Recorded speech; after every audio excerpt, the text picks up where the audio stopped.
No. I was just testing my voice. All right. Oh, now you can start. Sorry.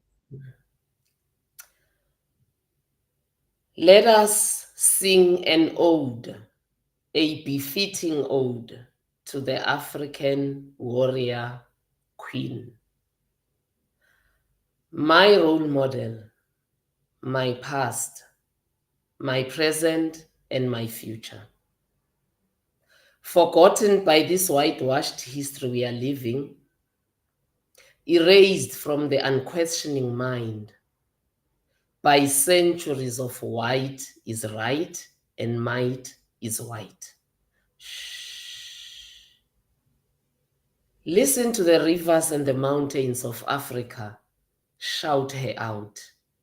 Amanirenas, Shanageto, Amanishageto, Mantadisi, Amina of Zazau, Saronia the Panther Queen of the Azna people, Ngola Kilwanje, Njingambande of Ambundu people, of Ndongo and later Matamba, Mbuya Neanda Wabashona, the Charo Nyagasigana who led the resistance against the British devil invaders in the first Chimurenga. Shh. Quiet, quiet. Listen. The wind is angry, cursing, beating its chest, buzzing, pulsating, vibrating, rustling the leaves, crackling, susurrating. The wind is bringing the forest back to life. The forest is bringing Mbuya Nehanda back to life. Why her? I ask the haunting blowing wind, catching my breath after it hits me hard on my face. You ask, answers the leaves like a bellowing audience between me and the wind. How dare you? Shout the leaves at me. You and your generation, how dare you?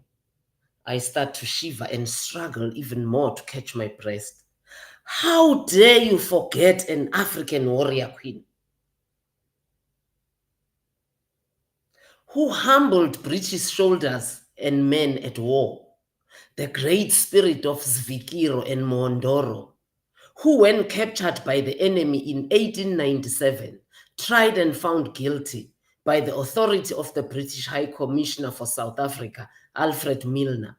Warrior Queen Mbuya Nehanda Nyagasigana did not shiver. She did not grovel. She did not diminish in stature or bravery. She chose death by hanging rather than convert to Christianity and revoke her great heritage. She did not choose to curse her culture, declare her ancestors demonic. Yes, death by hanging is what she chose. And before the noose tightened around her neck, she defiantly told the British Red Devils, Mafupa angu achamuka, my bones will surely rise again. They will rise and rise and rise. And they surely rose in the second Chimurenga in the 1960s and 70s. The nationalist liberation heroes who fought the Red Devils of the time under Ian Smith were possessed by Nehanda, the great spirit of Zvikiro and Mondoro.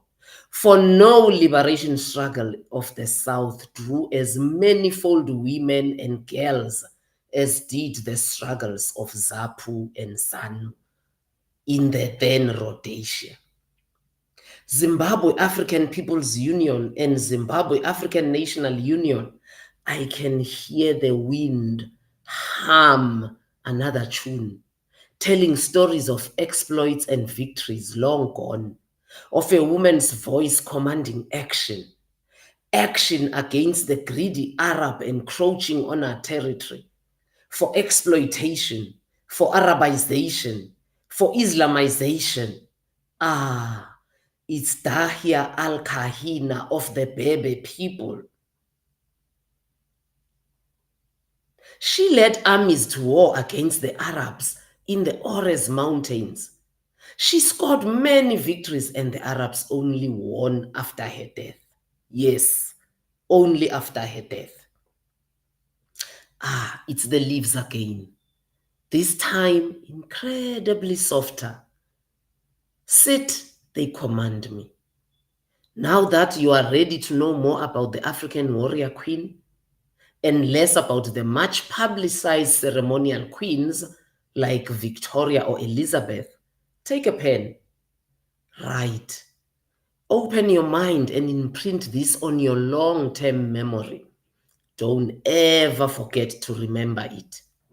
This is about warrior Queen Saronia, the Panther Queen of the Azna people. She defended her nation from the many French invasions. She eluded both capture and assassination. Finally, when the French overran the Azna and captured her royal palace, she locked herself in the remote corner of the palace, and in full view, a panther came out and strode off merrily into the forest. Are you listening? No, she didn't. Ah, the wind retorts back at me. Yes, she did. No, she didn't. Yes, she did. But that's unscientific. Whose science? The wind asks me. It's superstition. I try and argue back. Whose superstition? The wind asks me.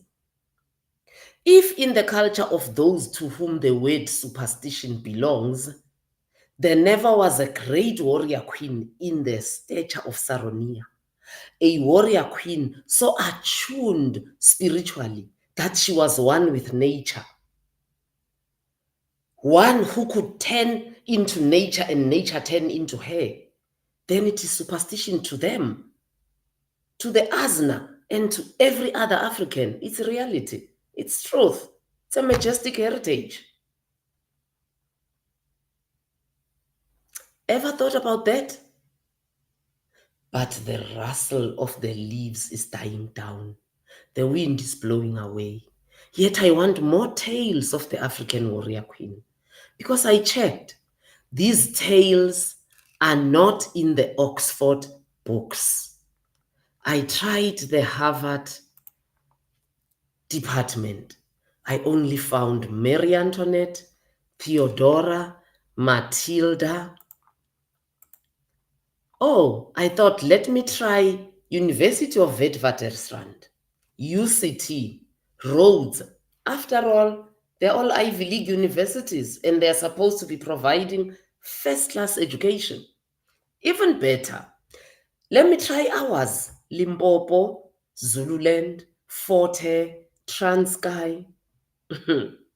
Nothing. In Soweto, they say Dololo. Nix. Nothing. It's the same tales of Marie Antoinette, Theodora, Elizabeth, Mary Magdalene. So, wind, wait, don't go yet. Leaves, rustle once again. Tell me tales of battles fought and won, of the pride of the African warrior woman. Better, I want to hear all her feats. I want to hear how she defeated wars of every form in colonialism and against colonialism. Before her, I want to know what was. Tell me of her tales before she was bastardized into a half-baked Matilda.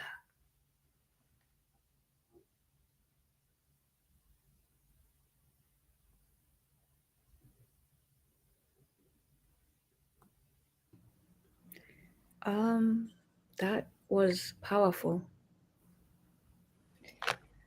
That was powerful, Mama Khanyisile. Welcome, Nsiki Oladele, my brother. Karibu, everyone. Again, the name is Nduku, host on Kumbukeni. I'm joined by my brother Oladele today and Nsiki of Moya. I will let them introduce themselves and then we can continue. Very beautiful, Mama Khanyisile. And you look beautiful today. Togos. Absolutely fantastic. Okay, guys, my name, as always, is Oladele Amodosumo, the son of Dosumo, the son of the soul, the co-founder of Emerging Kebulan. And today, as always, we're here to deconstruct the narratives that was sold to us. We're here to change the narratives, and we basically are fundraising for our sister's book, UBULUNGISA, Deconstructing Gender in African Spirituality, the untold story of the African warrior woman. Please join us. This is a fundraising event. We want everybody to participate, and we need all our communities to be part of it. And thank you, Insiki, for joining us from Moya. If you want to introduce yourself, my sister. Good evening, good morning, everybody. Afternoon. My name is Nziki Mazwai. I'm the founder of Moya Podcast, and it's a great privilege to be hosting this program today where we are raising funds so that Mam Kanye can publish her book. And if our host can please let us know the channels to use to raise that money and keep telling us throughout the show. My video will be off tonight, but I'm definitely here. And thank you to everybody for joining. And thank you for having me also. Thank you very much, my sister. I'm Khanyisile. If you want to introduce yourself, we know who you are. Should I?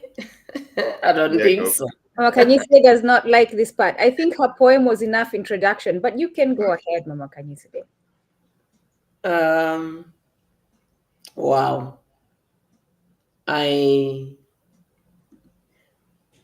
think let me take another angle. My name is Khanyisile. I gave myself that name.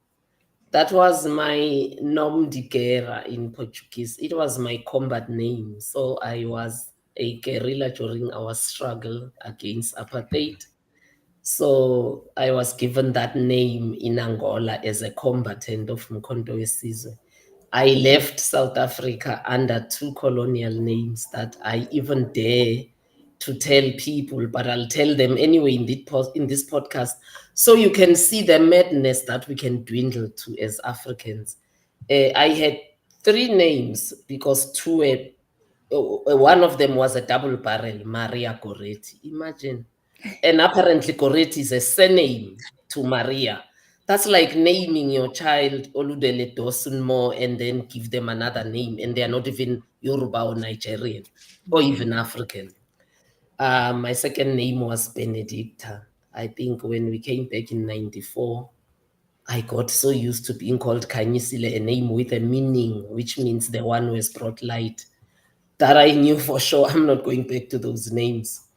Luckily, South Africa is a country that does allow you to do those alterations. So I took both names out of my ID and I gave myself the name Khanyisile. So I think I'll take that angle as an introduction. And Thank you. Yeah, thank go. both of you for having me and Nsigi here. Yes. We thank you. It's a pleasure, man. What else can I say? We love you, sis. You know that. Yes. It's truly in the way of Ubuntu. We are feeding from you, you are feeding from us. We are all helping nurture each other's well-being, right? We have yearned to get information about who we are, about our African spirituality. We have been looking and asking, and you have sat down, taken the time to do the research, gone as you told in your poem, listened to the wind confronting you and holding you accountable, which is the ancestors. For those of you who don't know who is in the wind speaking, um, reaching out to you to tell them, and specifically so the African women, warrior women, reaching out to you to tell you, you need to tell our story. So actually, that's a great place to start, because that place, as you were reading that, I got really emotional because these are our ancestors who are sitting and wondering, why have we, their descendants, forgotten them, right? They're unsettled and they're coming through. And as you said, it was a strong wind. It wasn't just it gets gentle as you start to listen, but at first it's a strong wind. So let's talk about that process, how you are sitting and how the wind came to tell you and to nudge you to write the story of our African warrior women. I think every part of your life, negative in our analysis at the time, or positive in our analysis at the time, good or bad, enjoyable or painful, every facet of your life is crucial. And you should not, looking for the English word, do not distance yourself from parts of your life that you deem unenjoyable or painful, because all of it comes together to make you who you are. So growing up under apartheid, I think painful as it was, made me wonder about blackness, because unlike the two of you, I am of the generation, I can say, that lived colonialism. That generation is dying in the whole of Africa, because if you look at Ghana, where I am right now, classical colonialism ended in 57. So if I was born in Ghana, born in 62, I would have grown up under a society that's so-called free. So yeah, living under apartheid with whiteness smacking your face all the time, makes you wonder, who am I? Is there anything good about my people? Okay, I see white supremacy. I see that white is right and white is might.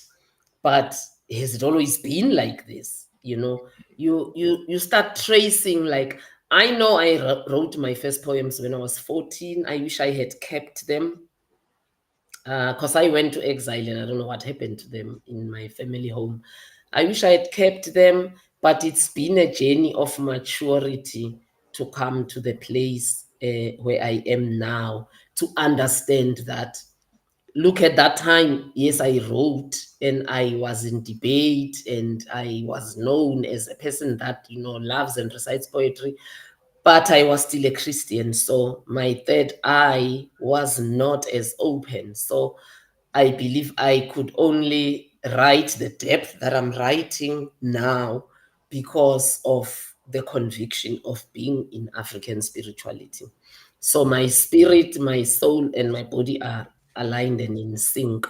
Because, like, take the Saronia story, uh, which is what I present in the poem, actually. As a raised Catholic and became born again on my own at 17 in a boarding school outside my family belief system, I would have read the story of Saronia and just concluded, okay, this is one of the African fictions. It's one of the African mythologies. The funny thing is, in the same vein as a Catholic, I would not have questioned the virgin birth of Mary as a mythology. I took that as a fact. But I would have fought against the Black Panther Queen. I would have fought against Saronia, shape shifting into a panther. And at the point where I would have accepted it, I would have demonized it as evil, as Satanism.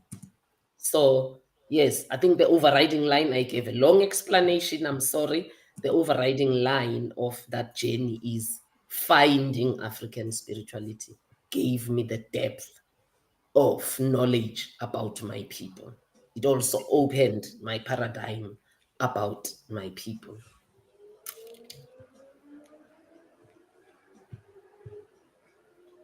I was just Ndoko, you were just reading my mind. I was asking about the tears, and you posted it straight on the private chat, man. So Yes, yes, Yes. yes.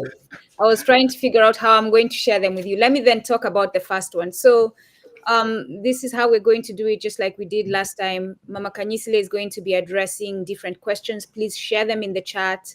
If you have questions, if you're struggling, because part of the journey for me, and I know my brother Oladele, because we've spoken, and others, is when you start sitting with this knowledge, it, because we've been raised Christian, right? Mm, And devout Christian. I was raised Catholic, where I come from, the village, right, where I come from in the rural area, was run by Irish priests, white Irish priests. And my family is very devout Catholic, where I would be yelled at if I didn't go to church. So mm, Now I'm learning this, and it's not only hearing it from others. It started with a personal journey where I was questioning, why are things the way they are? As I said to all of you in our last one and in previous sessions, I started questioning as a woman, why am I an inferior when I am the one creating life, right? So part of the journey is that you are truly going to face fear, the fear of, I've known this all my life and you're telling me it's a lie. Now I need to know this. You're telling me no heaven, there's no hell. That, so please, if you're encountering that struggle, share in the chat so that we can have the conversation, because it is better to struggle with your brothers and sisters than to struggle alone. It's a lonely journey. It gets even depressing. I'm telling you, these are emotions I've gone through. You will be depressed. So if you're struggling, share in the chat and we can have the conversation. Brother Oladile, I think we should go with the question that, but yes, as we're speaking about the tears, shared in the chat is and I shared also Mama Khanyisile's website. You can go to the website, you can learn about her there. The website is still under construction, so we're still beautifying it, but it's functional enough for you to start pre-purchasing the book. The questions and challenges we've faced is people think that we are actually delivering the books now. No, you are supporting the publishing of the book. We are currently in the stage of editing the book, editing and indexing. And so it has not been published yet. The funds that you send through pre-purchasing are going to help with the publishing of the book. So we are doing this the reverse way. Usually the author goes to a publishing company. The publishing company takes a percentage of the rights of the book because of costs of publishing. And then the author they start selling the book, and that's when the author starts making the money and all that. No, we're now making the money so that the money can support the publishing and hopefully continue to make the money. So that's what you're doing. And this is in the spirit of Ubuntu, coming so together that community. Mama Khanyisile. so that we can own the rights So that we can to the own material and the wisdom. so that we can own the rights. And I'm going to quickly tell a quick story before we go to Bronze Tier. The Dansiki, when you can come back so that we can have your beautiful face with us too. I was going to say when Siki was here before I tell the story of the whole publishing process, I always, and it's more so now that I'm more grounded in who we are, now that I'm reclaiming who I am, and unabashedly so. I've been criticized. I've lost friends. I have family members who don't call me. Oh yeah. Because people consider me a troublemaker. People don't want to be in rooms with me because they're uncomfortable about the things I talk about. So they'd rather not have me in those rooms or call me. But it is so heartwarming to be in a room like this with my brother and my sisters, to see the beauty in us, to see the color in us. Like, there's nothing boring about who we are. This is not a gray suit, black. Let's talk about that for a quick minute before I go into before I go into the publishing journey. Let's quickly talk about how it feels to be African. Let's quickly talk about that. Who wants to go first? Nziki, go. Nziki, we'll let you go first. You're muted.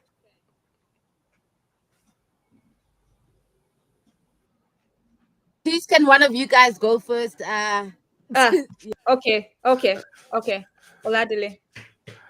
Okay. What does it feel like to be African? It's a journey. It's been a journey. I never used to be African. I used to be European. I used to be one of those coconuts. It's been years, and at one point I tell people I didn't have a Nigerian passport because I didn't want to go back to Nigeria. Are you serious? Seriously. And now you don't want to leave Nigeria when we are there. Oh, my sister. At some point in my life, I never had a Nigerian passport. All I had was a British passport. I basically didn't see myself in Africa. And as I've grown and I've learned, and I'm just telling my story here. As I've grown, I've learned, and you're very inquisitive about life and why things are not working, why things are not, why did that we as African people are always the bottom of the pot of every joke there is. Why are we the way we are? and you're curious, you want to learn, you want to know why things, and I've become very inquisitive as to why we are where we are, and this is basically my journey. And as I start to dig and dig and dig, and I've just realized that we've been sold a lie. Yeah. So this is the bottom line. I was saying this to somebody today, and this is what I said: everything that the Caucasians, that the colonizers have sold to us about ourselves, has been lies. So that's basically how I think. So from that basis, I can build myself up, knowing that everything that they told me in terms of economics, in terms of my history, in terms of everything will follow is a lie. Education is a lie. They've done nothing. They've done nothing that's going to empower us. As I've gone through that journey, I've just realized, you know what, let me just keep digging. History, everything, education, everything was just upside down. And then as I kept digging, yeah, go on. Sorry, just sorry to jump into your mouth there. You know, what I think is one of the greatest travesties about everything that has happened to us is the impact of education and colonialism on the Black psyche. Because what it's done is that those people who went to good schools or went to schools with white people have got a superiority complex. And until we have solutions for that feeling that I'm a better Black, I'm better than others, until we have solutions for that situation, then we've got a long way to go. I mean, if you look at the elections, even now, when MK, the South African elections, when MK was coming in, the people who were resistant to it were a lot the Blacks who speak good English and the educated ones and the ones who look down on this standard 2 president who couldn't even speak English properly. You know, so for me, I think that is the big issue that really needs to be addressed, the superiority complex of the so-called clever Blacks. Yeah. So Ntsiki, that's why in the poem I juxtapose the institutions in South Africa, and it's the same in all other African countries. I mean, I've done 40 now, African countries.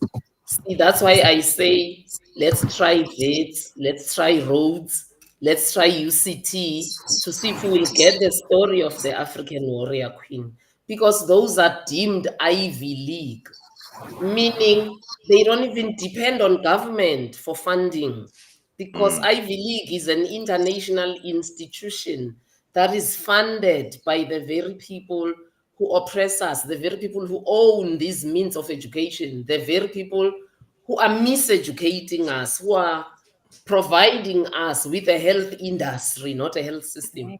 So I juxtapose that against Nsiki knows, you know, if they say, where did you go to university? Oh, I went to University of Sweden. Okay, what were you doing there? I mean, if you get really brave ones, they even ask you, what were you doing there? You come from Soweto, you left VETS. Why didn't you go to VETS? And here's the sad thing, non-South African Africans, when they talk to me to tell me they went to VETS or with a certain level of respect. And I'm just like, no, I have no respect for those institutions as a South African. What business do you have giving them the classism that they are meant to be providing in society? So yeah, Ntigi, I think you hit the nail on the head. They didn't just miseducate us, but even in that miseducation, they've given us tires and classes where and I'm told even employers, they don't say it because they know you'll take them to court. But I'm told that's what employers even do. If I come from UCT or VETS and somebody comes from Forte or University of Transkei and we apply for the same job, the institution you went to, if all else is equal, the institution you went to in the end will come as another proviso that sets you apart from the other candidate. I'm glad you said that. The place where I used to work, where they fired me because I was agitating too much. Part of the agitation is because I was one of the people who were leading in the Black group for the Black employees. we did an analysis of their data, their employment data, and we found out that a majority of their employees came from Virginia Tech, right? A huge percentage from a specific school in a specific state. Huge percentage. And we were confronting that. We were asking, why you're saying you're down with HBCUs, but why are we looking at the numbers? The numbers are telling us different. So you're right about that, and you will only find it if you agitate, if you go into Yes. their records and look at the Yes. numbers. The numbers will always tell you. So as you all can see in the screen, that's the bronze tier. That's our beginning tier, and this tier is for those who want to support the process, the publishing process, but don't necessarily need a copy of the book. You want to donate $20 plus, but you don't necessarily need a copy of the book. So with this, Mama Khanyisile will send you a personalized digital thank you note. And that's the link where you'll be able to purchase. The link has been shared on the chat as well. So click there. But like I said, if you go to the website, all the tiers are there and you can just click and purchase. So that's our first tier. I said I was going to talk about the publishing process because I am one who advocates for us having more transparency in our community. I am one who is fighting 100% secrecy because I have found out that exploitation system thrives on secrecy. It thrives on secrecy. This whole idea, right? The organization I used to work with, the theme was need to know basis, on a need to know basis. So if It's a defense force term. They took it from the military. yes, they actually are a law enforcement entity. I'm just not being specific with the name so that they don't sue me. But that's what they say. You are only told things on a need to know basis. So Nduko, who works in this organization, if this case is being worked on and I have no business in that department, those people in that case, even if they were my colleagues, would not tell me because I had no need to know. Right? And that is to protect themselves legally so that they can get away with shit. And that is also to keep you from knowing what's actually happening. So I am 100% fighting secrecy. And in the spirit of transparency, when myself and Oladele said to Mama Khanyisile, she shared that she had written a book, she was struggling publishing, and we said, listen, sis, we're going to help you, we're here for you. Thankfully, at that time, I had been introduced to Paul Coates's Black Classic Press digital printing, where we can all, as one Ubuntu, do our own personal printing, like self-publishing. I reached out to Paul Coates' company. Paul Coates responded back. I was on the phone with him talking and explaining what we needed. And Baba Paul Coates and Baba Mzee Kasahun, tafadhali, forgive me, but I'm telling the story because this is how it happened. Because I feel like most of us in the movement don't know the struggle because we don't talk. Most of us in the movement see us in spaces like this and think that we are living lavishly, and they don't understand what it actually takes to get things done. So I'm telling the story for that purpose. And as I'm on the phone with Paul Coates, he says to me, because he's in DC, I'm in New Jersey, he says to me, listen, I have even someone better for you. Mzee Kasahun Chekole of African World Press. He's right there in New Jersey with you. It's not a long drive, so I think he would be better for you. And you can work with him. So I'm sitting there and we're laughing, and I'm saying to him, listen, Mzee Coates, I am someone sitting here telling you that I own, or we started a publishing company while I'm sitting in my apartment. I'm risking losing my apartment. I don't have not even one tool of publishing. I don't have a printing press. I don't have anything. And I'm telling you, we own a publishing company. And he was laughing. Both of them were laughing. They said, that's where we started too. So Africa World Press, as renowned as it is, Paul Coates, as renowned as his publishing company is, they started there too. They started from the struggle too. And so this introduction led to where now Africa World Press, Kasahun Chekole, is mentoring me and helping us with the publishing process. And he came up with a strategy because I explained to him it was important to give Mama Khanyisile 100% ownership of her book.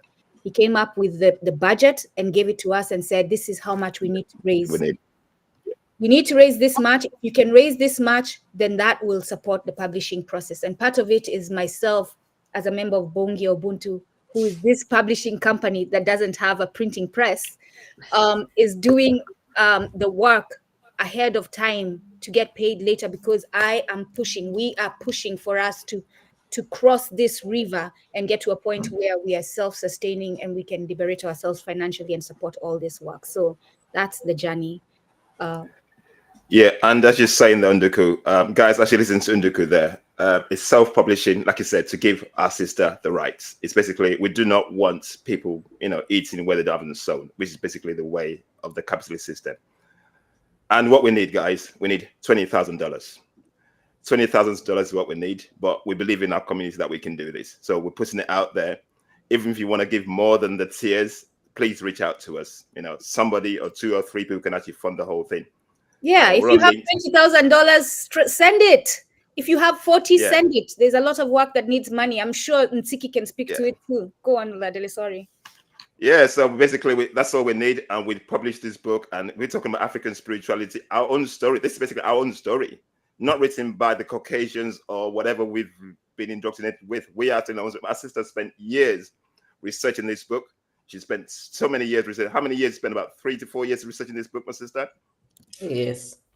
3 to 4 years researching this book. Yeah.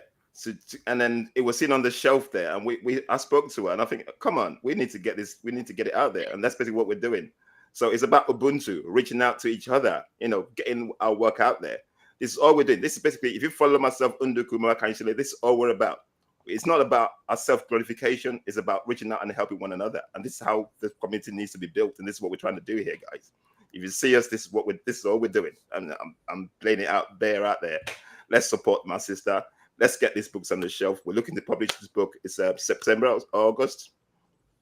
When are we looking? We would like September. We would like to get it out September 25th. So we're looking to get this book out September. With the African New Year. Yeah, and that's the African New Year. With the African New Year. African New Year, which basically was a fitting time to get this book out there. African New Year, African spirituality, just linking together. So guys, let's do this. We need your support. Whatever you live watching on LinkedIn, on YouTube, Facebook, whatever you are, please, let's support this. If you want to give us more than the tiers, please reach out to us. It's a fundraising. We need all the money. Thank you very much, guys. Yeah. Let's dive into the question that we were talking about before. Okay, I'm going to go with my first question. This is a question, this is a personal one, because we're in this journey. We're talking about African spirituality here, and which is what the book is about. And as you move away from the mainstream religion, because I call them religion, there's nothing spiritual about them. Mainstream religion, Christianity, Islam, and whatever. Mainly because I used to be a Christian, so I moved away from Christianity. And in the Christian religion, we're talking about heaven and hell. Mm-hmm. Our elder Chester Higgins delved into this topic last week. It was basically deep. Heaven and hell. And then, as we know the world as we live in today, there's so much evil going on. Mm. So people think, okay, because there's so much evil going on, Christianity says if you commit so much sin on earth, obviously there's a hell waiting for you for the consequences. Mm. But in African spirituality, there doesn't seem to be a heaven and hell. So people kind of can't get their heads around how do people get punished if there's no heaven and hell? If we say in African spirituality, there's no heaven and hell, because a lot of people cannot get, even I'll say my wife struggles. We basically had a long conversation about this for an hour with my wife a couple of days ago, talking about this. So she can't get her head around the fact that, okay, people go through all this evil. They've done all these things. And obviously Christianity says there's hell. If we say there's no hell, so how do people get punished? Mm. Well, I love that question because who punishes people under Christianity? Wow. Look, Christianity itself, the Bible itself, the Quran itself agrees. I could have killed a whole nation. That's a crime called genocide. Mm. If at the moment of my dying, I convert and I accept Jesus Christ as my Lord and Savior, I am going to heaven. How that nation that suffered genocide comes out of it, that's not my business. I am not there to pick up the pieces. Reverse. I could have led a very pious Christian life for 30 years. And on the last week of my death, I backslide for some reason, pressure, problems, and I die in my backslidden state. That 30 years does not count. Oh, that's what the Bible says. I'm not making this up. That's what Christianity itself says. So I don't know where people come off with the belief that Christianity is going to send people to heaven or earth, or that as a system, it mitigates justice. Look, I have a simple question that my daughter asked me at 13. If the doctrine of heaven and hell were truly, truly true, it stuck, how is it that the same people who brought Christianity here brought it under torture, rape, land dispossession? They brought it under such atrocities. So I'm trying to understand. So what were those people doing? They were condemning themselves to hell. They brought the good news. I mean, in every slavery fort, I've been to the one in, what's the island in Tanzania? Zanzibar. I've been to the one in Zanzibar, which was run by the Arabs. I've been to the one here in Ghana. I've seen those in Kenya, my sister. In all of them, there's above, the slave quarters were built underneath. Yep. But on top was the administration office, the quarters of the administrators. But guess what else was there? The church. Yeah. The church would be going on a Sunday while a slave was dying underneath from the poor conditions, Or being raped. death or raped or whatever. Yeah. So I don't know. I don't know these people who think that the doctrine of heaven and hell is a justifiable doctrine that brings justice. I mean, that's why we struggled to even find the word justice in Tsigi. That's why we stuck to UBULUNGISA, because translated in English, a very weak translation of it is justice. But we know there's no justice in justice in the Western Christian or Arab sense, because, I mean, how many people are in prison today who did not commit those crimes, but they were too poor to afford good lawyers? How many people are not in prison because they can command money and they can command good lawyers? AKA Trump. Yeah, look at the Ramaphosa case in South Africa. I can't, because I deal with everybody in the continent and people give me $50 there, $100 there. FNB, my bank, cannot clear that money unless I physically go and say what it is intended to. $50, guys, 50. Doesn't even translate to so much rent. I must say why it's in my account, who's given it to me. Ramaphosa kept how much, Ntsigi, under his bed? And the courts pay because he commands the authority of being the president. So I don't know where people come off thinking Christianity is a system that has come to meet justice and punitive against the evildoers. I don't know. I rather believe in a system that says both do not exist, because for the poor there is no heaven or hell. Both does not exist. Mama Khanyisile, do you think, as you talk about UBULUNGISA, and the fact that it's not fitting to call it justice, and we must, given that knowledge, we must find a better way to describe it, right? And in the journey of finding a better way, we talk about reparations, which comes from repairing, restoration. Do you think that's a much better way to refer to it? Because it means balancing. So if there's so much wrong, things are not the way they should be, UBULUNGISA comes in and balances it, right? In gender, deconstructing gender, UBULUNGISA is coming back and saying, no, the African woman had a position. No, stop diminishing her. Like, so it's forcing us to bring her back. Yeah, and I don't want to encourage you to find a befitting translation of UBULUNGISA in any of the Western languages, because you will not find it. Maybe in the languages they spoke before. So, for instance, if you talk about the Scots, maybe in Gaelic you'll find it, but not in the English they speak, because the European languages as we know them today are synonymous with the development of the nation state, synonymous with centralized religion, synonymous with power dynamics playing out in religion, synonymous with patriarchal systems. So I doubt that you will find it. If you talked about the English people, maybe in the language they spoke before, because they were called the Germanic people, and don't confuse it with German, maybe you'll find it, not in the languages that exist to them as they exist today. I think we are lucky. We really should consider ourselves lucky in Africa, in that a lot of our pre-colonial languages have survived. Yeah, there's bastardizations that have crept in. For instance, in calling our originators, people call Kamata or Umvelngang, which is the originator for Zulu and Xhosa people, they call them a male. You know, that's the bastardization. But I think by and large, we still have our languages. They lost them. So I'm not sure you're gonna find what you're looking for. Let's just stick to Bulungisa. Yeah. Big word. Okay, I got some questions. This one here. If you can read that one. It said, I have a question. I'm trying to trace my lineage back to before the Uhuru came to South Africa. Please share any sources you've used in your own research that could point me in the right direction.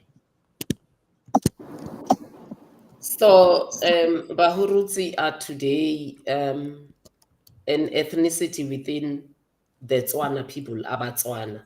So that's why I always argue, Oladele, that you can't call AmaXhosa an ethnic group. You are downgrading them. That's what colonialism did.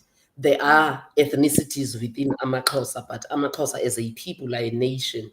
Abatswana as a people are a nation. So the ethnic groups within Abatswana would be Bahurutsi, Bakwena, Batlaping, Barolong, but Batswana as a people are a nation. So the person is asking a specific historical question that they can journey with me as we try and unpack it. But it's safe for me to tell the person who's asking the question that for even Botswana to sit as they sit today, as I've called the different ethnic groups, including Bahurutsi, which is that person's ethnicity, for them to be collectively called Botswana today itself is an evolution. So Bahurutsi would have been a people and a nation on its own, an entity on its own, with its own dialect, with its own leadership system. So this bundling of these ethnicities into this false nation state is part of what has diminished the history of these entities. So I think that's where the person should start. Don't look at Bahurutsi as Botswana. Look at Bahurutsi as Bahurutsi. Andiku. Okay, you're muted, sis. There we go. So I'm going to quickly put the second tier before I go ahead and ask this question. And this is the silver tier. This is a tier for, now we start talking about the tiers of people who actually want to get a copy of the book. If you want to take the journey to reclaiming our African spirituality and learn the lessons that are in the book, this is $25. And I'll say the book's retail price is $30. And this mainly, so for those of you who are at home, our brothers and sisters at home in Nsia Ubuntu, otherwise known as Africa, these are not prices for you, because we understand that have to adjust. Yes. Let me make that note before we continue and you all get a back. Let me come back and give a nice big cuddle to you all. Please rest easy, my brothers and sisters. $30 is not for you. The price will be adjusted for you.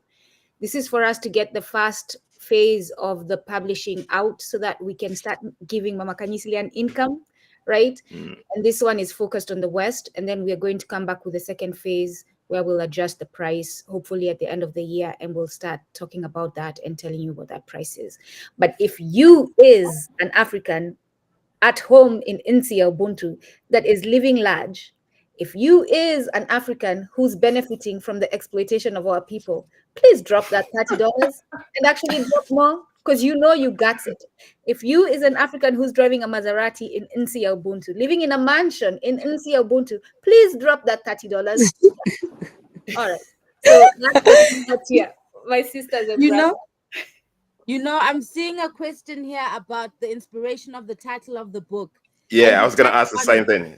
Yeah, go you on. touched on it a little bit, because the importance of this question for me is that it brings us to topics like the Holocaust and how the Jews got reparations, but this conversation around our reparations is so difficult, and hence you're calling it UBULUNGISA, to fix. So can we answer that question, Usiv? Thank you, Ntsiki. Yes, you hit the nail on the head with that intro there.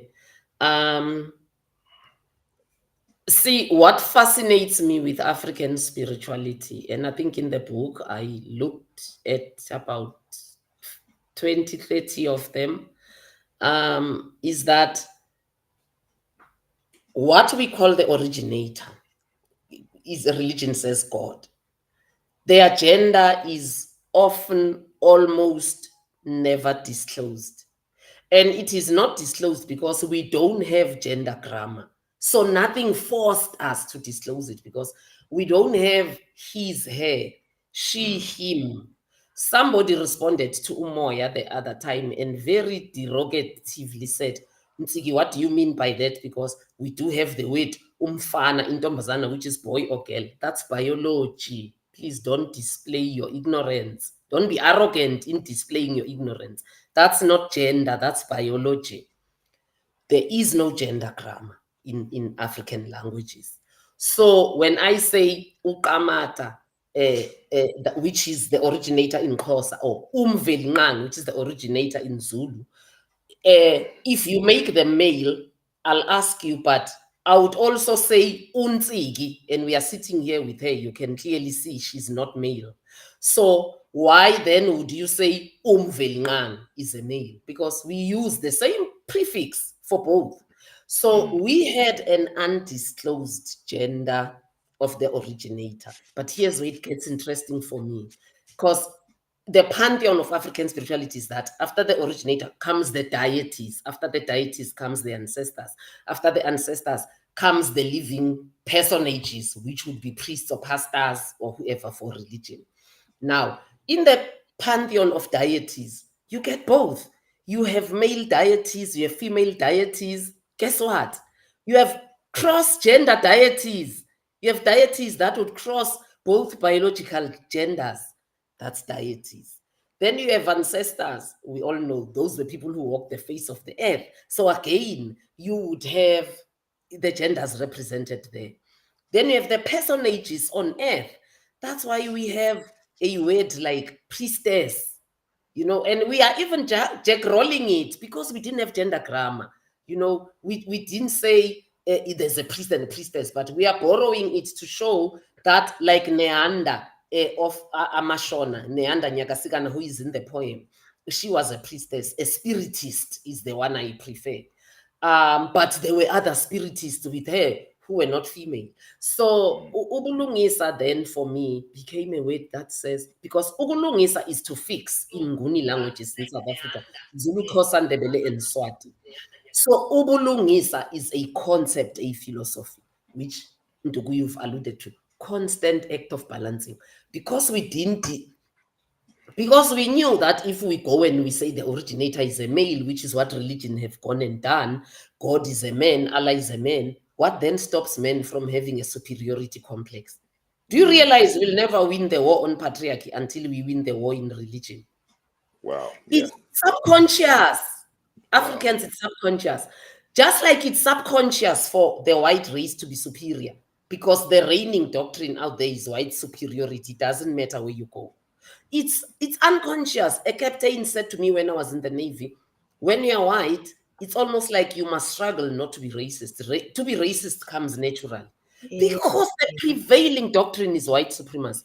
So if God is a man, what stops men from having a superiority complex over women?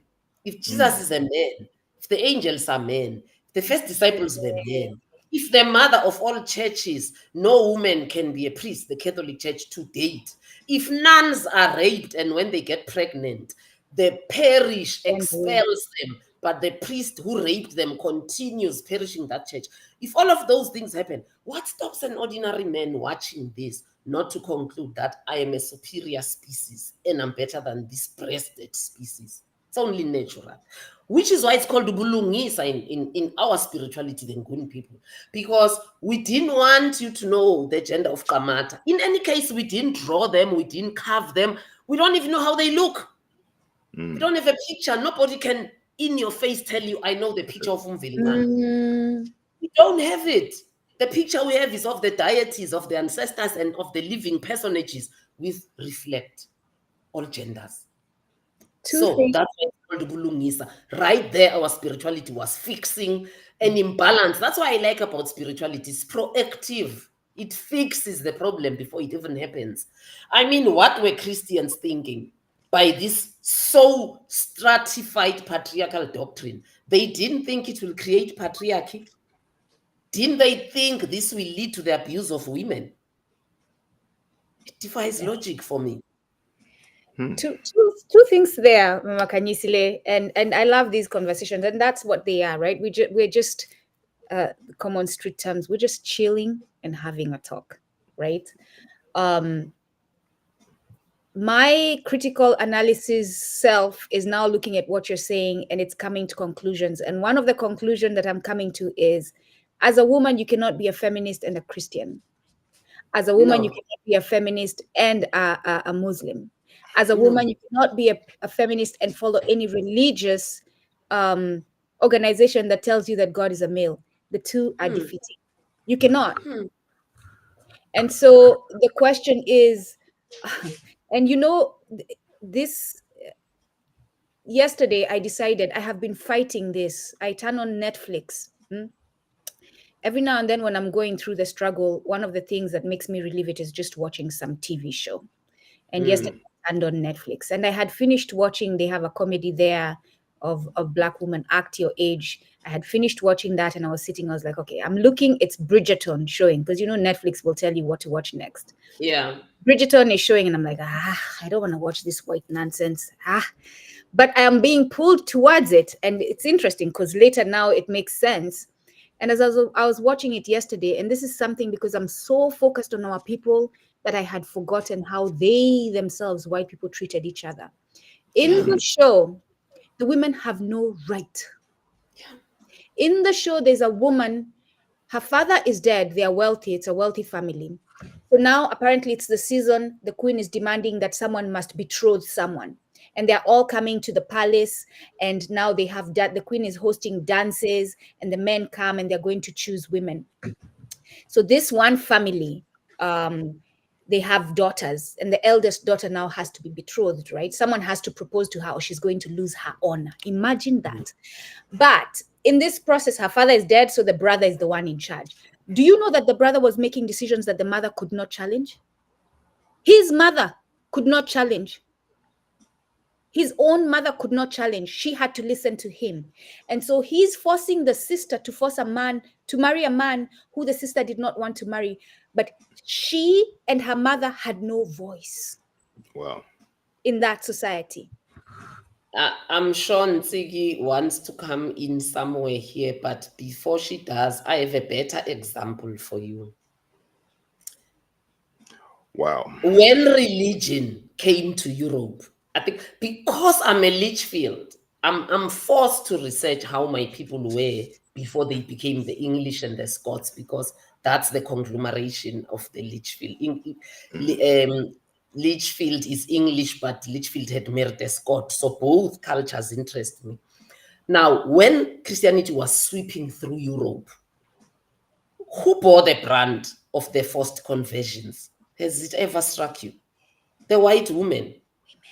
Do you know how many? There's a period of Catholicism called the Inquisition, where the Pope had inquisitors who were mandated from Rome, from the papacy, to go around in all the villages and to burn women at stake who were suspected of practicing spirituality. Women were hanged upside down, head down, feet up, and bent from the head all the way to the feet, alive, just for gazing at the moon. The village would come together. That's where the term witch hunt comes from. They were hunting witches, and being a witch meant you are practicing spirituality. The village would come together and say, yes, Ntsiki has a nose ring that's shaped in the shape of a half moon. Yeah, we see Ntsiki often looking at the full moon. We see Ntsiki reading people's palms, and then you would be crucified as a witch. So your example is even far. White women are themselves such victims of Christianity that in the end, for me, it defies logic how they even uphold that doctrine, because many of their ancestors died painful, horrific deaths at the hand of Christianity, just for daring to hold on to the Gaelic spirituality or the Germanic spirituality or what other spirituality was out there amongst those various nationalities before they became the nations that they are. So it would seem to me that religion is wildly opposed to a woman. Yeah. That's why Wow. the last chapter in the book is a juxtaposition of the position of a woman in spirituality and in religion. For Africans, it's a position of where we were as African women in spirituality and what we are now as African women in Christianity. The disparity is north and south. It does not meet.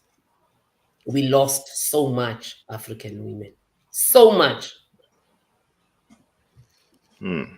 Let that sink in for everyone who is fighting. And this is not a matter of we are right, we are wrong. The reason why, and please, Nsiki and Oladele, feel free to jump in. Nsiki, check out the private chat. Oh yeah. So this is not a matter of myself or Ladele. We've been having these battles on LinkedIn with people that look like me and you, coming for us, talking to us and telling us we are forcing them to change their belief. We are bringing division in our African community. No, if we are saying that our religion, our spirituality is part of the reason, the fact that we are detached from it is the part of the reason why we are still being subjugated. Yep.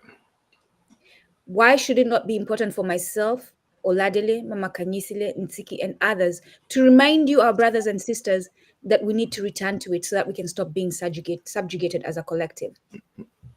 This is not a matter of your church is the best, my church is the best, you won't go to heaven, you won't go to hell. No, we want to stop the subjugation here now. I feel like there seems to be a problem, and I don't know what it has to do with, but there's a problem with women holding power. It makes people very uncomfortable. Mm, And what has been challenging, and I'm sure for many other brilliant and clever women, is that, where men are physically strong, usually us intellectually, we are quite strong in that area. But that has been suppressed so much that I feel like even the development of the Black community is being set back because mm, of this Western construct of women being dispossessed of power and mm, voices.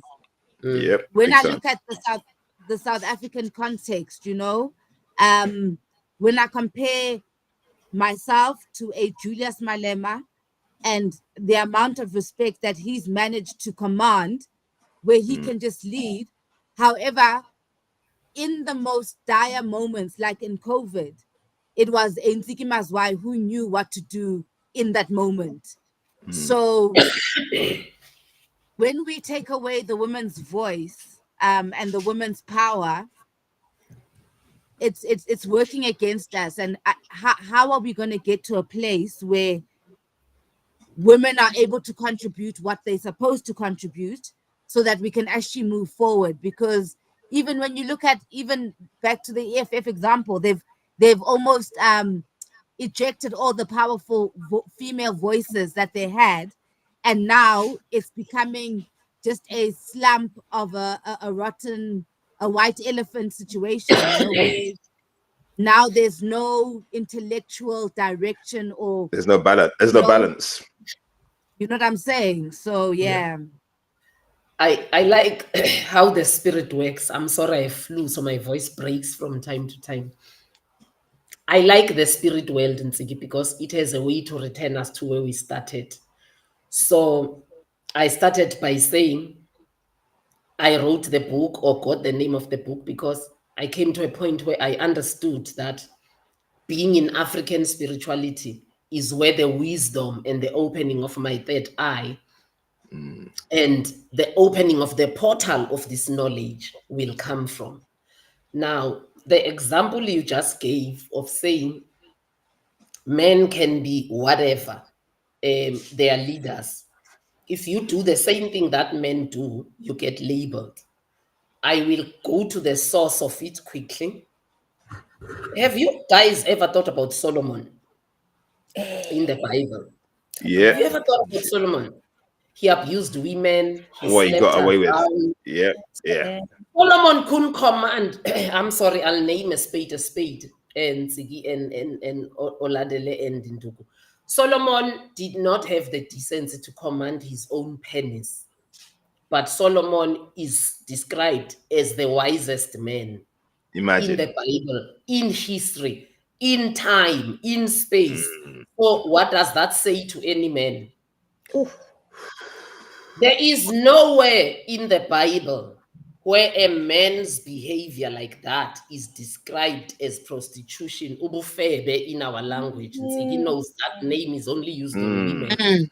But in the Bible, you have women described as the harlot of this place, Mary Magdalene as having 9 husbands. Well, Solomon had how many wives? Exactly. But we are told to look up to him as the wisest man in history. Wow. So that has an origin, Ntsiki. That's why I argue we shall not fight patriarchy until we confront the patriarchy that is in the religion. Because when a woman is bold, they are disrespectful. Yes. When a man is bold, he's ambitious. I use a lot of obscene language and I enjoy it. Like bullshit is bullshit. I don't know what you want me to call it. And people, that's distasteful. But men use these words all the time. They use West words. They talk about their own sisters and girlfriends. In the conference room, Mama Khanyisile. Of mine. They're talking about their own girlfriends. That's slut of mine. And that's not distasteful. So it's got a place of origin, Tsiki, that thing. Yes, but to answer your question quickly, until women find, and it is in the concluding chapter where I do the comparisons of women in spirituality and women in religion, until women understand that we are the esoteric beings. What do I mean that speak English? We are the more spiritually attuned gender than the men. I agree 100%.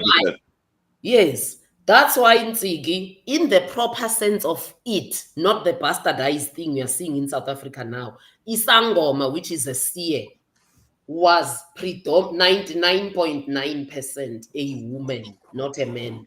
Because you need spiritual attuneness. You need to be spiritually astute for you to see into the future, for you to close your eyes, touch somebody's hand, and see things about them. So women were seers, men were inyanga, they were healers. A healer is a doctor, it's a trade, you learn it. That's why for you to be inyanga, you would follow a trained inyanga, carry their bag, see how they mix that herb and that herb. It is in the physical. It is not in the spiritual. It's a trade.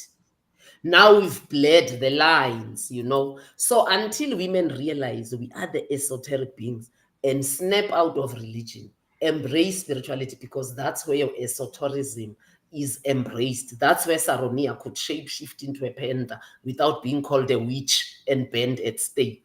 So until we come to that point, our third eye shall forever be closed, and our communities, as you say in Tsigi's eyes, shall be closed with our eyes which are closed. The liberation of any African community does not lie in the bravery of men, but in the spirituality of their women. Ooh.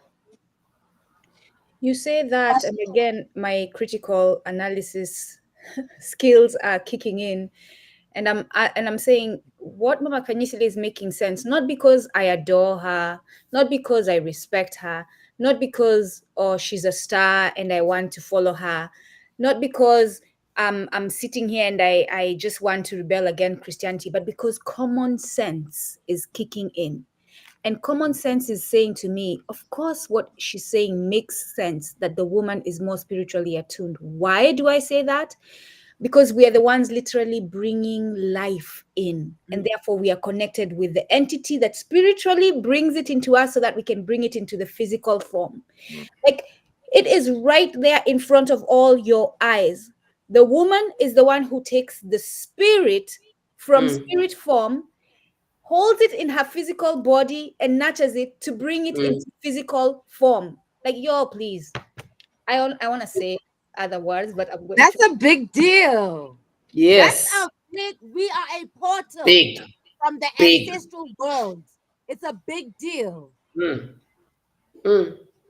That is why Nsigi will know this word. Eish, I wish we all spoke each other's languages as Africans, because like in South Africa, me, like Nsigi, who is a Sowetan, who speaks, writes and reads the bulk of them, I know there are words that are properly described in a language than the others.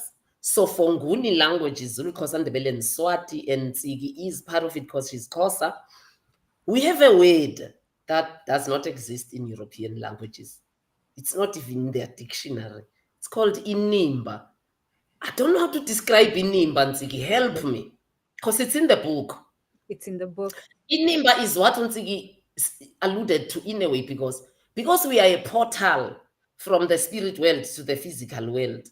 We then were imbued with senses and feelings and strength of psychology and mind that you will not necessarily find in a man. So inimba for us is what sears below your belly button. It's what sears when the community is in pain, when a child is in pain, when somebody is being abused. Sorry.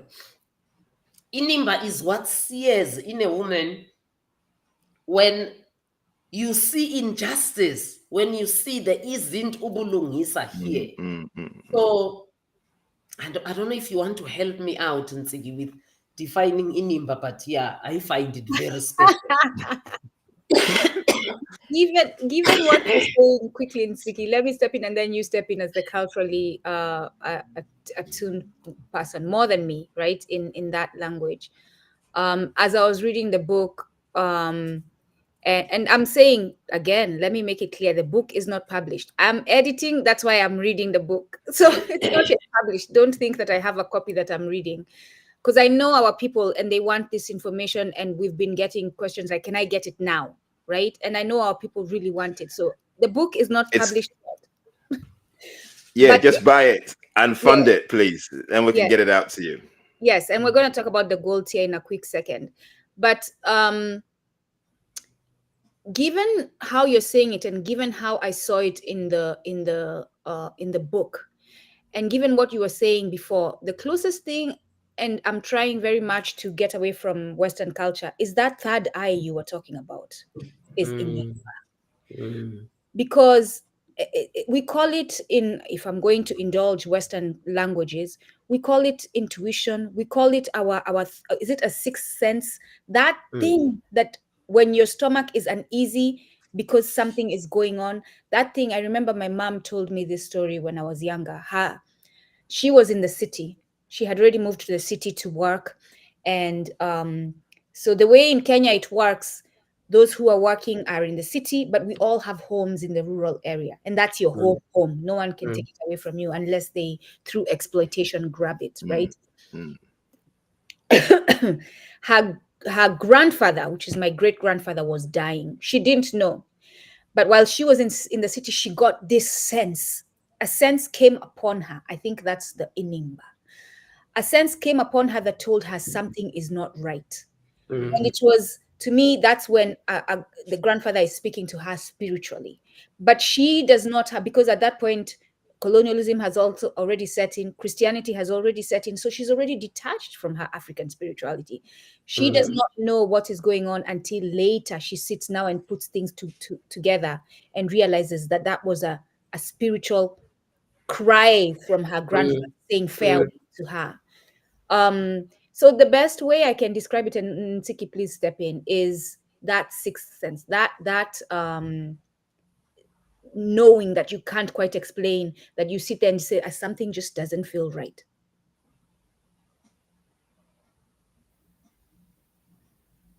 Oh, sorry, I was muted there. No, totally.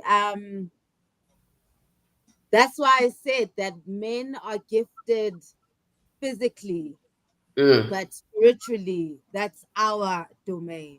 And that's why it's so shocking, even in churches, when churches are like having male preachers, you know, the impact of patriarchy, because you're like, no, but you don't have that thing, you know? You might have it a little bit, obviously, because this is nature and we've all got a bit of everything. But honestly speaking, women should be in leadership, especially in the spiritual spaces. So yeah, we just got it, man. We just got it. When you got it, you got it, man. Yeah, but you guys are our mothers. You know, you brought us to life. So you have the nurturing nature. I'm a man, and I see this in my wife all the time. You have the nurturing nature, things that I don't care about. My wife, you know, she's got a sixth sense. I have to listen to this woman because she's my spiritual guide. Because sometimes things I don't pick up, she picks up, and this is something I've learned being with my wife for so many years.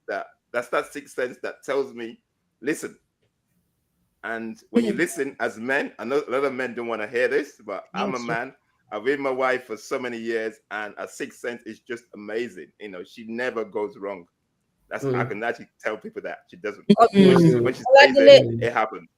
As we talk about deconstructing gender relations in African spirituality, and the reason why we are deconstructing them is so that we can, through UBULUNGISA, bring balance and return our way, right? That's the reason. But as you say that, you know what men refer to that woman when their woman is doing that, what you're saying?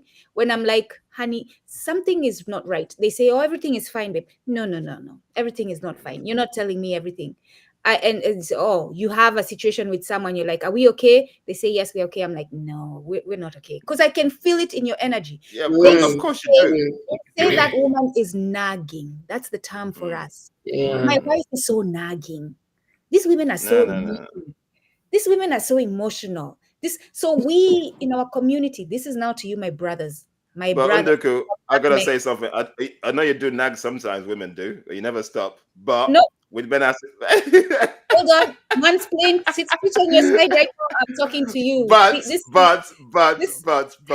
we need to listen. We need to listen. You know, you can put the nagging aside. There is the core message that woman gives to men. Exactly. That we have to listen to. Don't Oladele, honestly, do not entertain it at all. Like, let's not entertain that nagging term at all, because what it does, it sets us back. Let us all start moving. And this is to my brothers again. My son, I will remind him, as much as he doesn't like to hear me tell him stuff, I will remind you, when your woman speaks, as painful as it is to your mind, stop and ask yourself, what is she telling me? We need to start as men in our community. If we're going to do our community, we start respecting our women, and part of respecting them is listening. I mean, that's all it's costing you to listen. We have to listen. I'm a man here amongst our sisters, but I'm telling you, I'm in late 50s, and I cannot do anything without my wife saying so. Yeah, that's wisdom. But no, it's like that, hey? It's like that. Like if she doesn't say okay, I cannot do it. It's like that. Even, you know, the more evolved men, you can see, like, even when there's old men who are older than me, the evolved ones, they know the order of, and they know, you know, so it's I just wish we could just make sure that everybody, because a lot of Black men are getting left behind because of not acknowledging the great feminine goddess and divine energy, this is what right?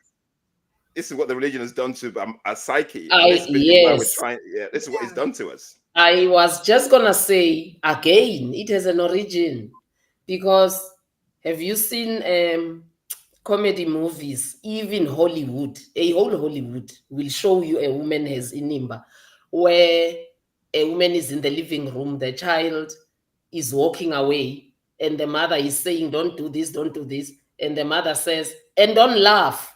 And us who are viewing, we will see that that child would be laughing. And then sometimes you turn around and they say, "How do you know?" And the mother will say, "Because I know." There's also another thing they've taken away from us, the ability to multiply, because we have inimba. You know, because we receive the sperm and we can multiply it into a life, sometimes twins, sometimes quadruplets. So we take a sperm and we can subdivide it into so many lives. We can give birth to 4 kids at the same time. They took that away from us. That's why I say it's got a place and time. So this multiplication thing was taken away from women when Jesus multiplied that 2 fish and how many loaves of bread? 2. No man can do that. Yeah. That's a lie. Nah, lie, say Nigerians. No, No man lie. can Yeah, do that. that's so we No say man upon can Nigeria. do No, that. lie. It's only women who do that. It's only women who feeds 16 people with a cup of meal. Hey. Solomon is said to be the wisest because when those 2 women were fighting over a baby, he said, "Oh, let's cut the baby into 2." And the real owner said, "No." Then they accredit him wisdom for that. No, they are taking. There are small nuances in the Bible that are I don't know the word. I know for men they say emasculate. I don't know for us what's the word, Nsigi. But those small nuances are taking away from the inimba of a woman, and they are giving that attribute to the men. No man could have thought like that. No man would have had the patience to sit and listen to that story. Actually, a man would have said, "Oh, because you are fighting over this child, I am taking this child then. The state will raise this child. Yes. Both of you go away with nothing." It's only a woman who will find a small incident and say, "Okay, this will really tell me who here is, an imposter, the actual mother." So it's got a place, and that's why people say you are taking Christianity. I am not. I was Catholic, I was born again, but I've lived it to the fullest. That's why I know the cracks within it, and people don't understand. See, I think another dilemma that religious people have, Oladele, is that they half play these things. So someone tells you I'm a Christian, and I always say to them, "Okay, what's the history of Christianity?" Everything has a history. Do you know the history? Do you know the history of the councils? We are now in the Catholic one. I think it's called Vatican. I don't know Vatican what. They come by numbers, but it started with the first council in the book of Acts when Paul and Peter were still alive, where the fight was these Gentiles coming in. Now, if you're not a Jew, like you and me, all of us here are Gentiles. We are grafted in. When all of us were being grafted in, and Paul insisted we shouldn't keep the whole law because we are not Jews. And Peter was like, "No, they should keep the law because if they are followers of Christ, that's what Christ did." And they called that first meeting. There's been meeting after meeting in Christianity taking decisions. Now, when you're a Christian and you don't have that history, you don't even know what you're following. Because Christianity demarcates between Catholicism and Protestantism. If you're not Catholic, everybody else is a Protestant. But I've always asked them, Tsiki, what's the fundamental difference between the two? Because at the end of the day, it's Catholicism that decides when is Easter. And Protestants fall in line and observe Easter that year. It's the Vatican that decided. I don't know them in numbers. I think it can be a podcast on its own after the book or outside the book sales. When the church was dwindling and struggling and people were getting their spiritual groove back, it's the Vatican that sat and decided, especially in Africa, but also in the whole world, let's introduce bumping and rolling because that's entertainment, because that's where the mind is. The Catholic Church at that time even allowed clapping, started allowing drumming, started It never was in my time. Yeah. But who decided that? It's not the Protestants, it's the Catholic Church. So who leads Christianity? The Catholic Church. So is there Protestant and a Catholic? Bullshit. All of you, if you are a Christian, are Catholics. Because the leadership of the world is under the Pope. Yeah. Yeah. The Pope decides so much for Christianity. That you and I'm taking notes because I'm trying not to forget things as you're talking, because it's sparking all these questions as you talk. Two things you said there. The one I'd like to address is the fact that there's a word for the calling it dehumanization of the male, but there's no word for the dehumanization of a female. There's a lot to say about that. The fact that they're emasculating to describe when you take away the man's position that they have assigned themselves, but there's no word for you taking away the woman's position. Yes. That says everything, basically. Yeah, that says everything. Yes. If there's no word, it means there's no accountability. Because what are you going to come? Where are you going to go and say you did this? It means it's not a thing. It doesn't matter. It says everything. Yeah, women don't count. In Tsiki's language, it's not a big deal. And that time, through colonialism and religion, it is the woman who has borne the brand of being downgraded from human to dust. But there's no word. I always give this quick example. Where before the African woman was a procreator, the word you used, where before the African woman was the most spiritually attuned, as Ntsiki and Oladele said, religion came to say what? You are the originator of sin. You are aware, according to religion, sin came into the world through a woman. Yeah. That's why in the book of Revelation, the woman, the woman is officially described as the beguiler. Big Shakespearean English, beguiler is deceiver. So why should men trust you if the Bible itself knows that you are a deceiver of human beings? If the Bible itself knows that you are a weaker sex? If the Bible itself knows that you can't teach men, learn in silence, why should a man even give you? And there again, you're triggering. Any thoughts? There again, you're triggering another question, and another point. And this is I'm not bragging, but I'm telling you all, this is how you should learn. This is how you need to start. Oh goodness gracious. Okay, can you all still hear me? Yeah, we can hear you loud and clear. Right, sorry, my computer is acting up. So this is how we should all sit and listen when we are being told by people who have done the work and have the knowledge, where you're willing to let what they're saying take you to places where you're asking questions so that you can find answers, not necessarily just follow it because they're saying it. And my question is, if the woman is the deceiver, and I'm going to go ahead and ask the other one I didn't ask before. If the woman is the deceiver, why is reality showing me different? When we look around the world, everyone who's deceiving, mostly, we're talking about large scale, is male. The United States government is male-led. The Berlin Conference was male-led. Capitalism is male-led. Those are all deceiving systems. The UN was male-founded. Rockefeller gave the ground for where the United Nations HQ stands in America today. Global deception is led by men. The banks, the founding of the banking system was Rothschild. Amen. Yeah, guys, that's because they put themselves in those positions. They can mislead people.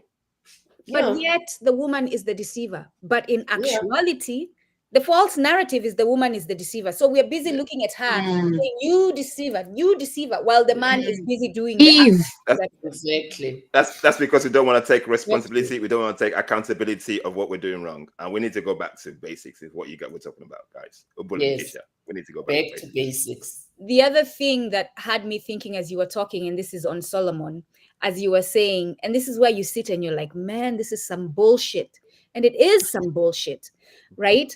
They're telling us that Solomon is the one who made this. Solomon probably had a woman who whispered in his ear. And we've seen this in history where certain women are the ones who made things happen. Again, in our own civil rights, Martin Luther King Jr., I'm not saying this to disrespect him. We appreciate everything that he did, but he did not respect the women in his life. He did not let them get the credit in the movement. He took it all. Our men in the Pan-African movement But he was a Christian. allowed I don't women blame not to him. get credit. He moved from his belief system. He was a Christian. 100%. So Solomon probably had a woman who whispered, your majesty, your majesty, why don't you tell them to cut the woman? It's probably going to, and that woman doesn't get credit. Mama Khanyisile, we got this little question there, just talking to what you're talking to about. Somebody's asking, what about the South African Christian churches like Shembe and ZCC? But before Mama Khanyisile answers that quickly, so that we don't lose sight of our goal, because the conversation can make us lose sight, and then you'll go there. This is the third tier, which is the gold tier. This is $200. You get 5 books, 5 signed copies of the book once the book is published. You get all the perks that we have in the silver tier, and you get early access to bonus, anything that Mama Khanyisile, and as I'm reading, I actually, as I'm editing the book, I'm seeing, oh, this is going to be, she's going to need to add some more here. So there definitely will be another phase of this book, and you will be able to fast early access to that. And like I said, the website is the place. If you have, if you cannot see this, if you cannot get access to the links, the website is the place where all these tiers are and the links are. So please visit the website. Mama Khanyisile Oladele. Yeah, I was just a question there. Let me see if I can get it back. But I had it. Yeah, you had it. Okay. Yeah, I had it. So how about the South African, I like what the person say, Christian churches like Shembe and ZCC, which are not linked to Catholicism. But even Assemblies of God is not linked to Catholicism. I don't think the person heard me correctly. Anybody, according to Christian definition, who is not Catholic is Protestant.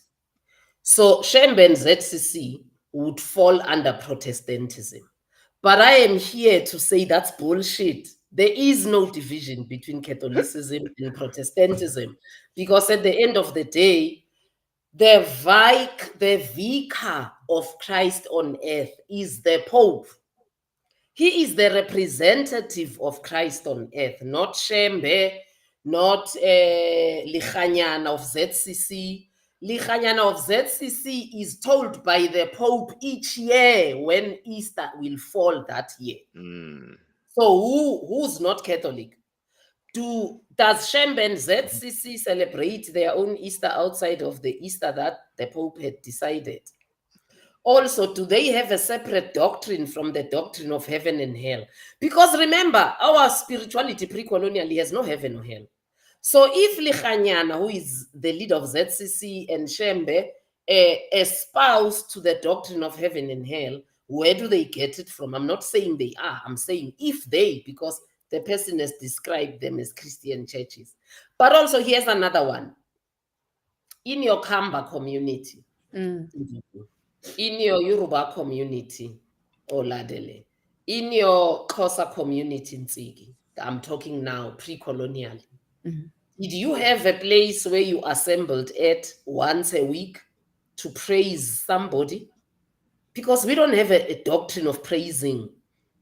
This thing of congregating, that's why they're even called congregations. Shembe is a congregation, ZCC is a congregation. That thing comes from the Bible. We never had a special place which is holier than the others in terms of the presence of the originator and ancestors. The land and the whole land was holy. That's why wherever you were, if you took a drink, before you drink, you would pour down. We didn't have a special place where you poured anywhere because the whole land was sacred. Now, if Shembe and ZCC congregate on a particular day of the week, where does that come from? That's Christianity. That's Catholicism. That's the mother of all churches. That was the first church on earth, by the way. Yep. Protestantism breaks from Catholicism through Martin Luther with the thesis of how many? 16 or whatever, where he finds faults with the Catholic Church. But he's not saying I'm not a Christian. He just says I'm not a Christian through the Catholic way. But yeah. Remind them, Mama Khanyisile, that that's the Mzungu Luther, not the Mweusi Luther. That's the white Luther. That's the white Luther, not the black Luther that we know. Oh, yeah. That's why I didn't add the word king. Yeah. That's why I said Martin Luther, the original of Germany, Gutenberg. Yeah.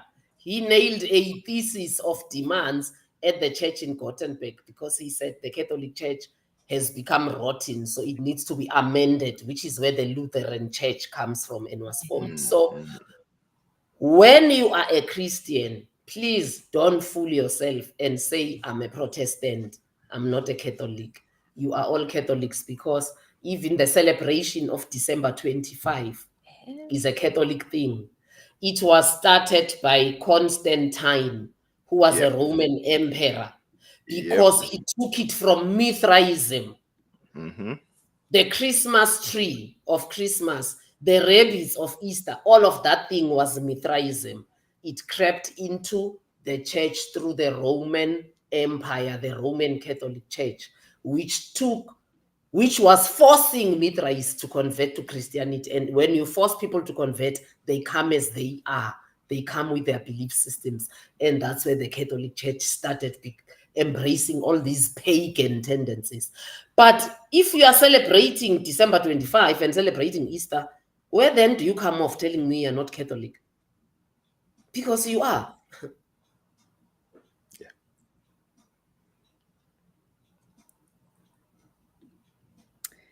I'm sitting with the poem. Let's go back to the poem. There's something that the wind says to you, right? How dare you forget the African warrior queen? How dare you? And the wind says, how dare you? Because it backs it up with listing the achievements, the victories of the African warrior queen, and says to you, look at what she has done. How dare you forget when you see what she has done? Please speak to that, Mama Kati. So this is us again, Oprah. And now the more I'm sitting with you in conversation, the more I'm interacting with you, the more I'm able to detect bullshit. Again, the theme of the day is that's bullshit. Yeah, The more somebody I'm said that in the able, chat. right? Detect The more I'm bullshit. able to detect bullshit, because I like someone, that slogan, Tig. right? Detect bullshit. Detect bullshit. Someone, I'll be sitting there and someone is talking about, oh, I'm still Christian, but I believe in African spirituality. But this, I'm like, wait, stop it. Detect bullshit. The two cannot be together. Yes. They cannot. They cannot be together because everything Muslim, everything Christian goes against everything African spirituality. In fact, everything Muslim, everything Christian goes against Black liberation. In spirituality, you are sacred as a woman because you are a procreator. In Christianity, you give birth in pain because it's a punishment. Whoa. Labor pains in pre-colonial Africa were a sign of jubilation. A life is coming. Labor pains now take us back to women being the originator of sin. Imagine that. Yeah, you were punished. Wow. Because of that, you will bear your children in pain. Wow. I never saw that. Thanks for that. And imagine what that does to the psyche of a woman. This is a holy moment where you're supposed to be giving good energy to this being that you're bringing to earth. But you have planted, if I'm a Catholic, in my head that I am bringing this through sin.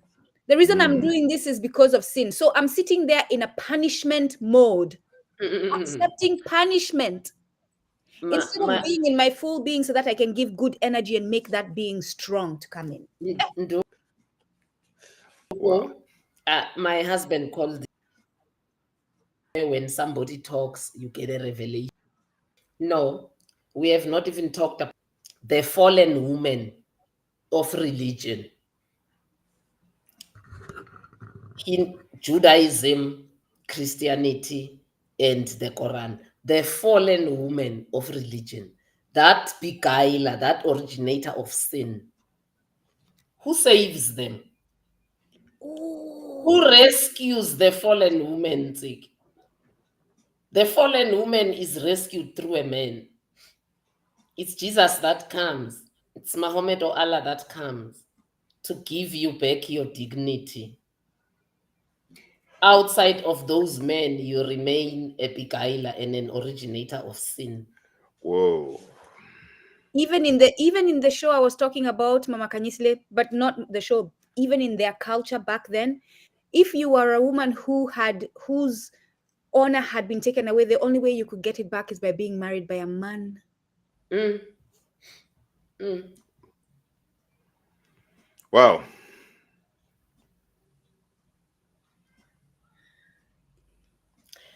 The patriarchal nuances in religion have not been fully unpacked.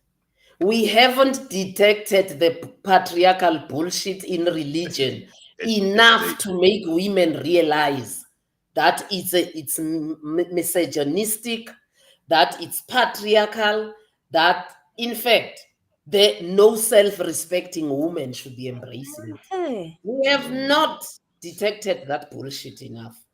But my Because sister, the fact that a man must salvage that woman, it's a kairos moment that struck me as you were speaking, Dugo. I didn't think of it before. So you downgrade sorry. this woman and you give them a man as the savior. Yeah. Yeah. Yeah, sis, I was gonna say, but and you discussed this, but how can we get the woman back to believe in themselves as the mother of mankind? Because if you look at every religion, the guides, the protectors of these religions are women. Mm. In every church, mosque, whatever, the most people you're going to see is women. So how can we get women back to where they're supposed to be? Because this is basically one of the biggest challenges we face as humanity. It's a slogan Nsigi will be afraid with, which was used during the apartheid struggle by Congress of South African Students, which united all students at high school. Not so much in primary, but I mean those who were in primary also could be united. So COSAS used the slogan, each one, teach one. At that time, we had no landline at home. It was not a common thing. Classy homes, bourgeois homes had landlines, but it was not typical. Didn't have cell phones. Bourgeois homes had TVs. It was not typical. So the only other way the liberation message would go was person to person, each one, teach one. So we can't turn the volume off on the importance of the African woman, on the position they held in society pre-colonially, on the feats that African women surmounted pre-colonially, on how African culture and religion and spirituality respected the African woman. We can't turn the volume down on how white women suffered as Christianity was sweeping through Europe, how they were forced converted also through violent means by this very religion that some of them espouse and die for today. So it's only through education, Oladele, and I think which is why there's such a pushback by religion itself. Why do you think spirituality is not on television, but religion is on television? I go to African countries, I will not name them. But do you know what's common with those countries, Ntsik? All of them are run by dictators. Do you know all these countries run by dictators in Africa? About 60% of what's on television is Christianity. It is an opium. There, I agree with the white man, Karl Marx. Religion is an opium. In all the African countries I've been to, where I know a man has been in power for the last 30 years, they are dictators. When you switch on the national television, it's nothing but Jesus and Jesus and Jesus and Jesus and more Jesus and Jesus. It's crazy. So it is. It's so that's why religion is pushing back, because religion knows that the day the woman, for us in Africa, the African woman wakes up and they realize their worth, it is the end of neocolonialism.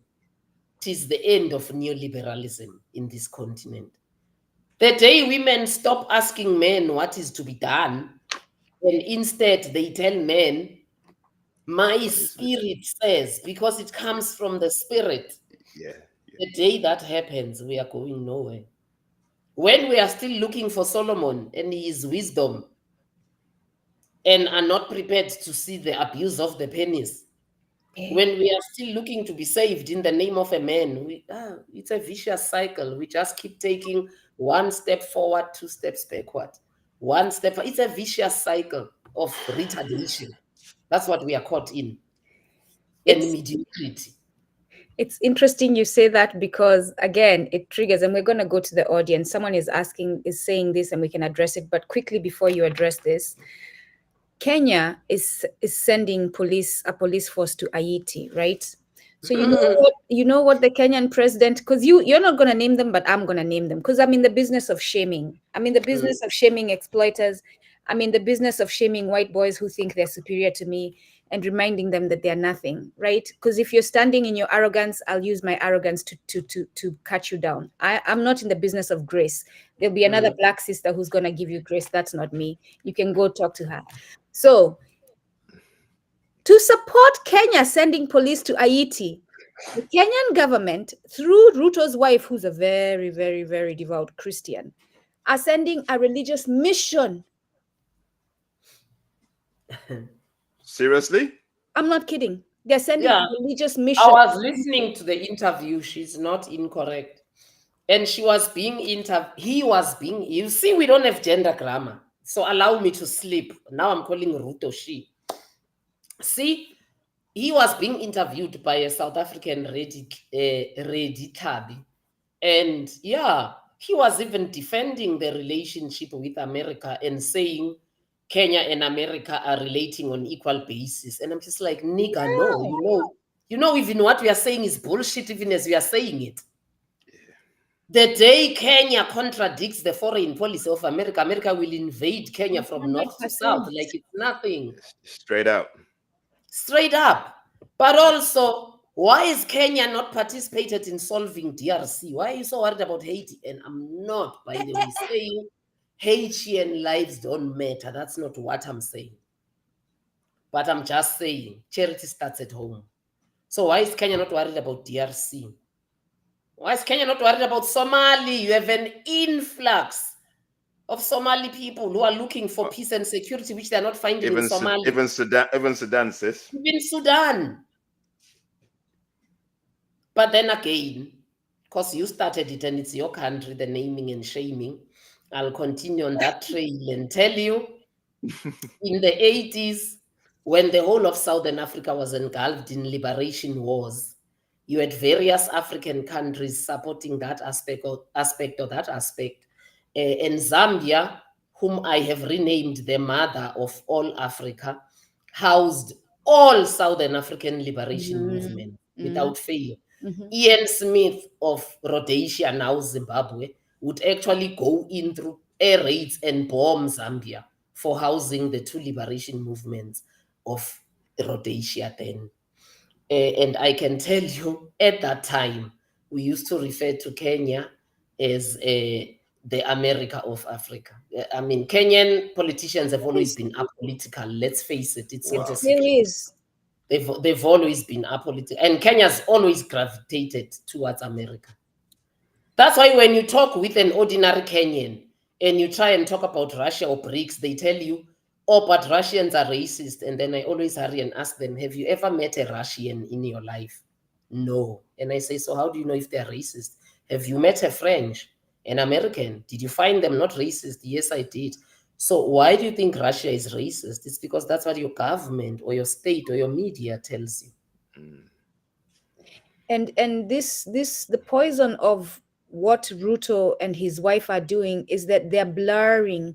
And those of you who think that church is different from politics, please awaken to this moment and stop the bullshit. Again, BS detector number one right there. The church and the government, the church and politics are one and the same thing. Yeah. They're in bed with each other. That's why I made the statement to Baba Oladele right now that religion is a statutory philosophy. Meaning what? Big English. Religion is state disseminated, upheld, and propagated. Wow. Spirituality is not. That's why There is no single African country that has got holidays of African spirituality. First rain, last rains, first fruit. I mean, in KZN, because the cosmology of Amazulu has to do with reeds, they have the reed dance every year, which is a big thing of a female diet of fertility and first rains and fertility, not just of humans, but the soil. They have it every year. It is not a holiday. Because why? Because Amazulu are part of the artificial nation called South Africa. And South Africa is a Christian statutory state. The constitution says we are not. But I mean, hi. The actions. Christmas is a holiday. Easter is a holiday. Ascension Day is propagated. Sunday is a day of rest. Yep. And it's interesting. I'm glad you say that, because in Kiubuntu, erroneously known as Kiswahili, and why do I say erroneously? Because in our culture, when we say Ki, which is describing languages or culture, and then we say the word that follows, it means the language of that group of people. So Kiubuntu, which is erroneously known as Kiswahili, existed before the Swahili people. The Swahili people are descendants of Arabs who invaded East Africa. Ubuntu existed way before the Arab came to Africa, and the Arab comes and takes control and then takes our language of unity and names it after his descendants. And you all go along with it like it's normal.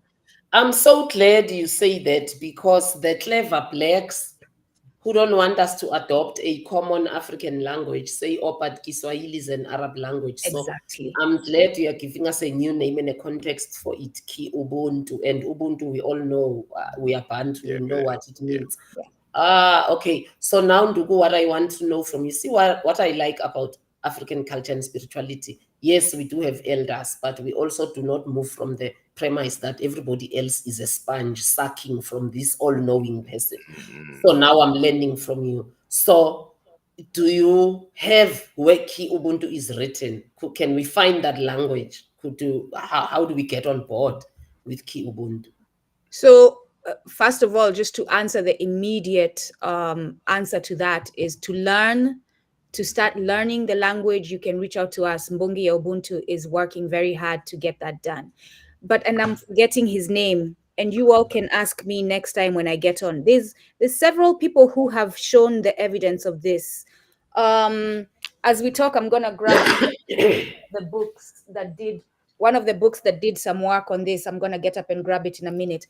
But there's also a South African gentleman. I'm forgetting his name. He's not South African. He's in South Africa. He's Nigerian, but he's done the research where he narrowed all African languages into 3 groups or 2 groups and showed the similarities.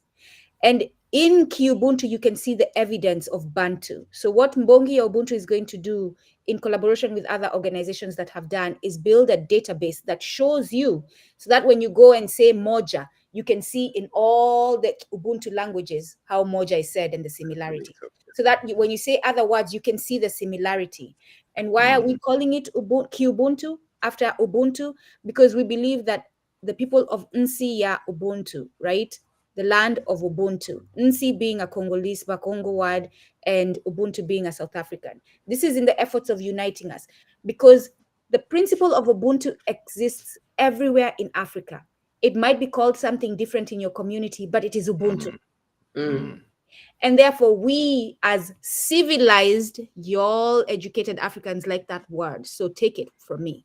We as civilized Africans whose goal is to unite us because we understand our power lies in our unity, are saying, yes, it's a South African word, but because it means this, give me a second.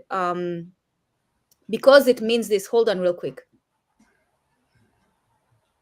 That's a daughter. That's one of my kids coming from school real quick. I'll finish this thought.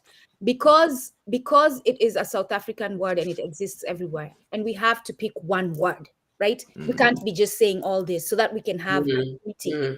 Let's pick Ubuntu and let's go with it. Don't be that African who is so caught up in hierarchy and wanting to have a name and wanting to be the one who says my community owns this, that you're caught up in that argument instead of seeing the bigger goal, our unity for our liberation. So continue with that conversation real quick.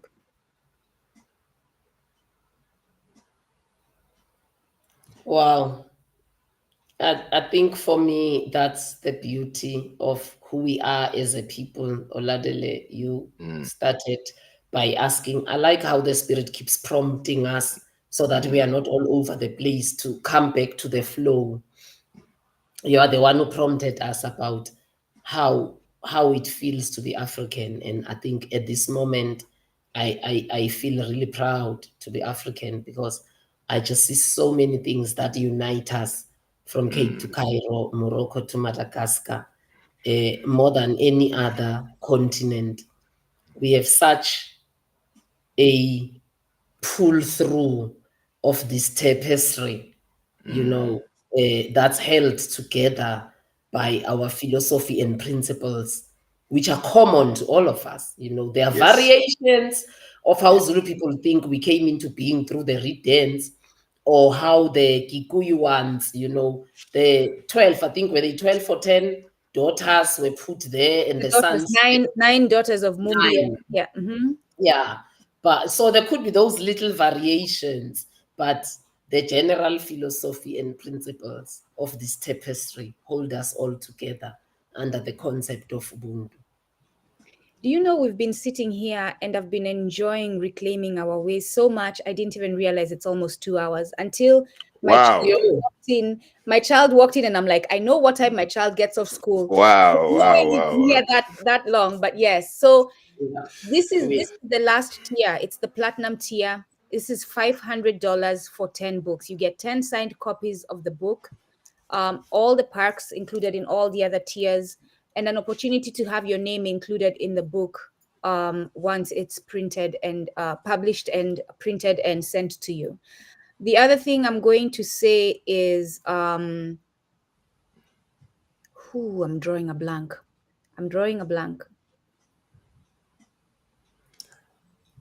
Okay, let me fill in. Guys, www.mamakanyishilelt.com.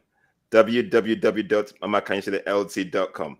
Basically, all the perks are in the website. Basically, everything. If you want to know more about Mama Khanyisile, our stories, videos, what she's been doing, our thought processes, just go to the website. Everything is on there. It's a work in progress. We're working on it, we're improving it, but every perk has been. And if you so feel like you can actually bless us with $20,000 tonight, you're more than welcome. The quicker we get the money together, the quicker we can publish the book and we can ship it out to people who want to share this knowledge. Yeah. We need to hear this knowledge, guys. The thing that I forgot was, for all these tiers, everyone who supports the publishing of the book, on August 9th, we're going to have an exclusive, intimate sit down with Mama Khanyisile to talk all things African spirituality. This will be a situation where we are all in a Zoom setting where you can be seen on camera, you can come and ask questions, you can actually speak with her virtually. So yes, that's the thing that had quickly gone out of my mind. But let's continue with this question, this statement here, right? I had said we were going to talk about that. And like I said, the website, and we'll put it up and we'll pin it up on the chat. That's where you can find all the information. You'll find all the tiers there. Again, if you have any questions, myself, Oladele, Mama Khanyisile, and Ntsiki are all on LinkedIn. DM us if you have questions about the book. That's the easiest way. DM us if you have questions about the book and we'll guide you to the right destination. So about religion suppressing the divine feminine, Mama Khanyisile, Baba Credo Mutua, and I'm glad, I was so happy when I saw someone. Sorry, bring that back. Sorry, my mistake. You took Bring away it back. Credo Mutua. I'm sorry. Where is it? I was so happy when I saw someone mention Credo Mutua. Yeah, Because I was too trigger happy. Sorry. I remember one time I said to Mama Khanyisile, what do you think about Credo Mutua? And she says to me, and you know what? I'll let her say it because we're going to start with that. What do you think about Baba Credo Mutua? But before you say that, Mama Khanyisile, let me pull up the question. Okay, there. Yeah. Baba Credo Mutua said, Father, Son, and Holy Spirit was a way of omitting Father, Son, and Divine Mother. The Ankh, again, who's spiritual? The feminine. So who do you think I almost used the F word. Who do you think the Holy Spirit is? If the woman is the spiritual one. Anyway, the Ankh removed the loop and became a masculine. Mama Khanyisile, what do you think about Baba Credo Mutua, his life experience and our relationship with him? And this question, tafadhali. Okay, we'll come to Credo Mutua. Let's first answer the viewer. Let's first correct. But Credo Mutua did not say father, son, and divine mother. In African spirituality, it's father, child, and divine mother. It is not father, son. But he is correct, and I'm glad. I think it's Gogo Tuli who's posing this. I'm glad, Gogo Tuli, that you are digging up on Credo Mutua, because that's the most uncelebrated wise man, probably a million times wiser than Solomon, that Yeah. we ever have witnessed. I think as Africans, I dare say, in the last 2 centuries, maybe, I don't want to be too disrespectful and go beyond 2 centuries, he has told us things that at that time did not even make sense to us, but are playing out now. He's the one who warned us about the 1%, the Bilderberg group that meets annually. He didn't call it Bilderberg. He referred to them. The journalists, investigative journalists, have now come to know, oh, they are called the Bilderberg group. He has told us so much, but sadly, this is what I want to say, because I'll feel bad if I don't say this in this podcast. Even the country where he comes from, South Africa, did not treat him with the respect he deserves. When we had the emergence of what is called young lions in the 80s, the youth that was confronting the system and losing respect for elders, they attacked him in his home. The wife was raped. He, I take courage from him. I respect him so much for continuing to stand for a people that berated him so much in the name of the struggle at the time. Maybe these are the little nuances that has made the ANC fail in 30 years and be reduced to 40%, because I think in the process of war, there are stray bullets. I'll be the first one to say that as a former guerrilla, but also as a retired admiral. So non-statutory force and statutory force, there are stray bullets in every war. There are victims of war.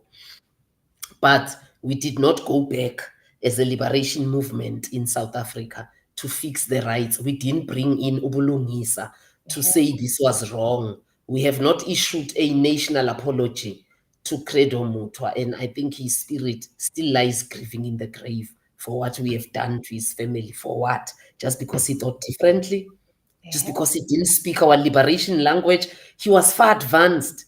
He was past the little liberation, I would say that, and it's not in disrespect. He was past the mediocre liberation we thought we are seeking and achieving at the time, which we have realized in 30 years that it actually wasn't liberation.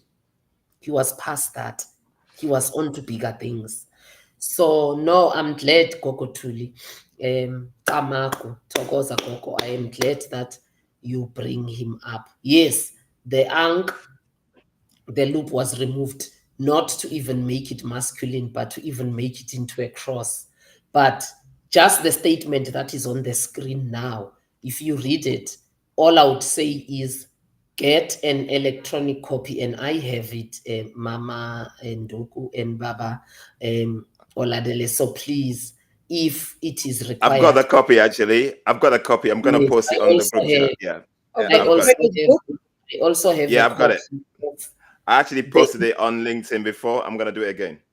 Okay, so the copy I want people to have is called the Egyptian Book of the Dead. That's the one you have. That one I haven't got. Because if you put the Egyptian Book of the Dead here and you put the Bible here, you'll understand the statement on the screen. You will see that the Bible is actually what do we call it, Mamanduku? Plagiarize. Yes, that's the word I'm looking for. The Bible is a plagiarized book from the Egyptian Book of the Dead. I know Christians, shame, and I feel for you because I was once there. I know you believe every word there is inspired of God. No, it's inspired of plagiarism. Go and read the Egyptian Book of the Dead, which predates the Bible by far, Yeah. and then tell me which book was taken from which one. Mm. You know, as you're telling that story, and I'm glad you told it, again, transparency so that we can understand the real struggle. Because we talk about Credo, we give him credit, but we don't talk about the pain. And the pain, and now I'm talking to my people. And you're, again, I'm still mad at my people. I'm still mad at you all. Like, I'm seeing you all here in community, but I'm mad at you all 63 of you, because we do not have the battle stance we need. We need to be in a battle stance. I was going to start with something, but I have been derailed mentally to mention this. We had a session on Kumbukeni last week or the week before that with OBT's Michael Thompson and Sydney Nicholas. OBT is a space, our Black Truth. They're going by a different name now. It's Zulu. I forget the name. Sikona. Sikona is the name they're going by now. Sikona, yeah. And Mama There's an Khanyisile, age there, yes, Sikhon. Sikona. You can tell us about Sikona. Put a pin on that. You can tell us about Sikona in a minute. See how, like, I think I'm being derailed, but it's coming back to returning to our way. And Michael, who has experience from when he was 16 old.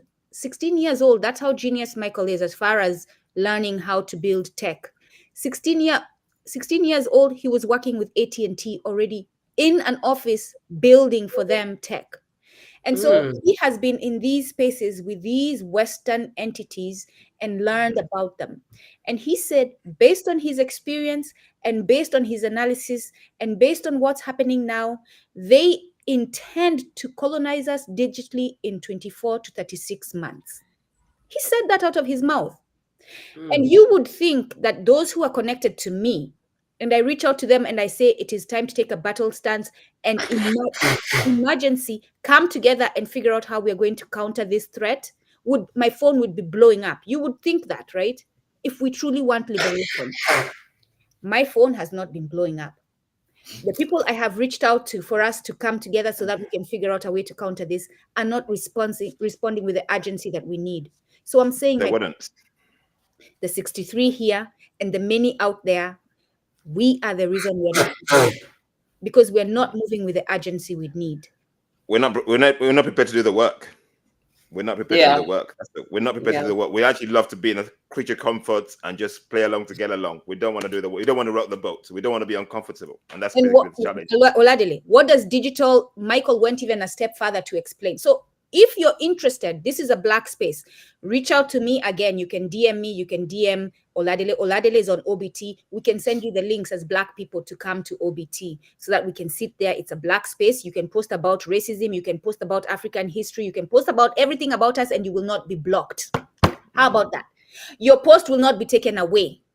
You can post about your ugali that you're cooking and selling, and you will not be told that, oh, wait a minute, you cannot sell things on this platform.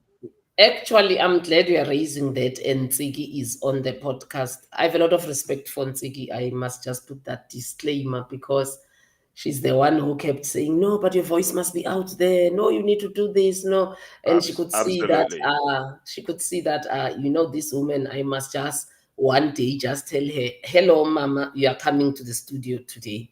Yeah.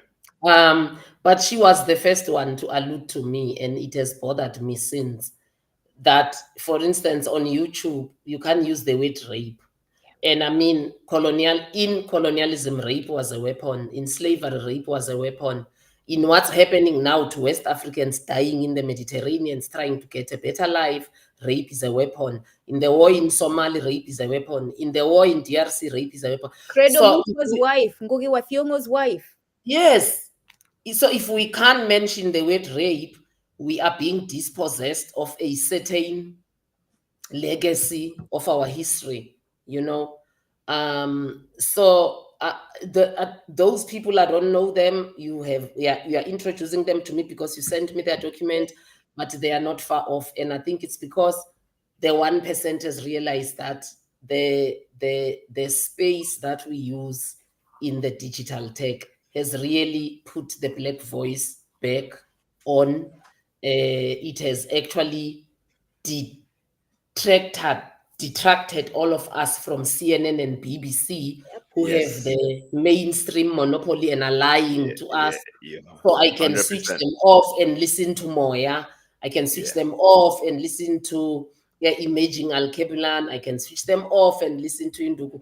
So now, see, they were still plotting on how they are going to do this pushback, and I am sure that by now they have the strategy. So that person is not far off. So this freedom we are enjoying here, they are going to clamp down on it, because we all know we don't live in a free society.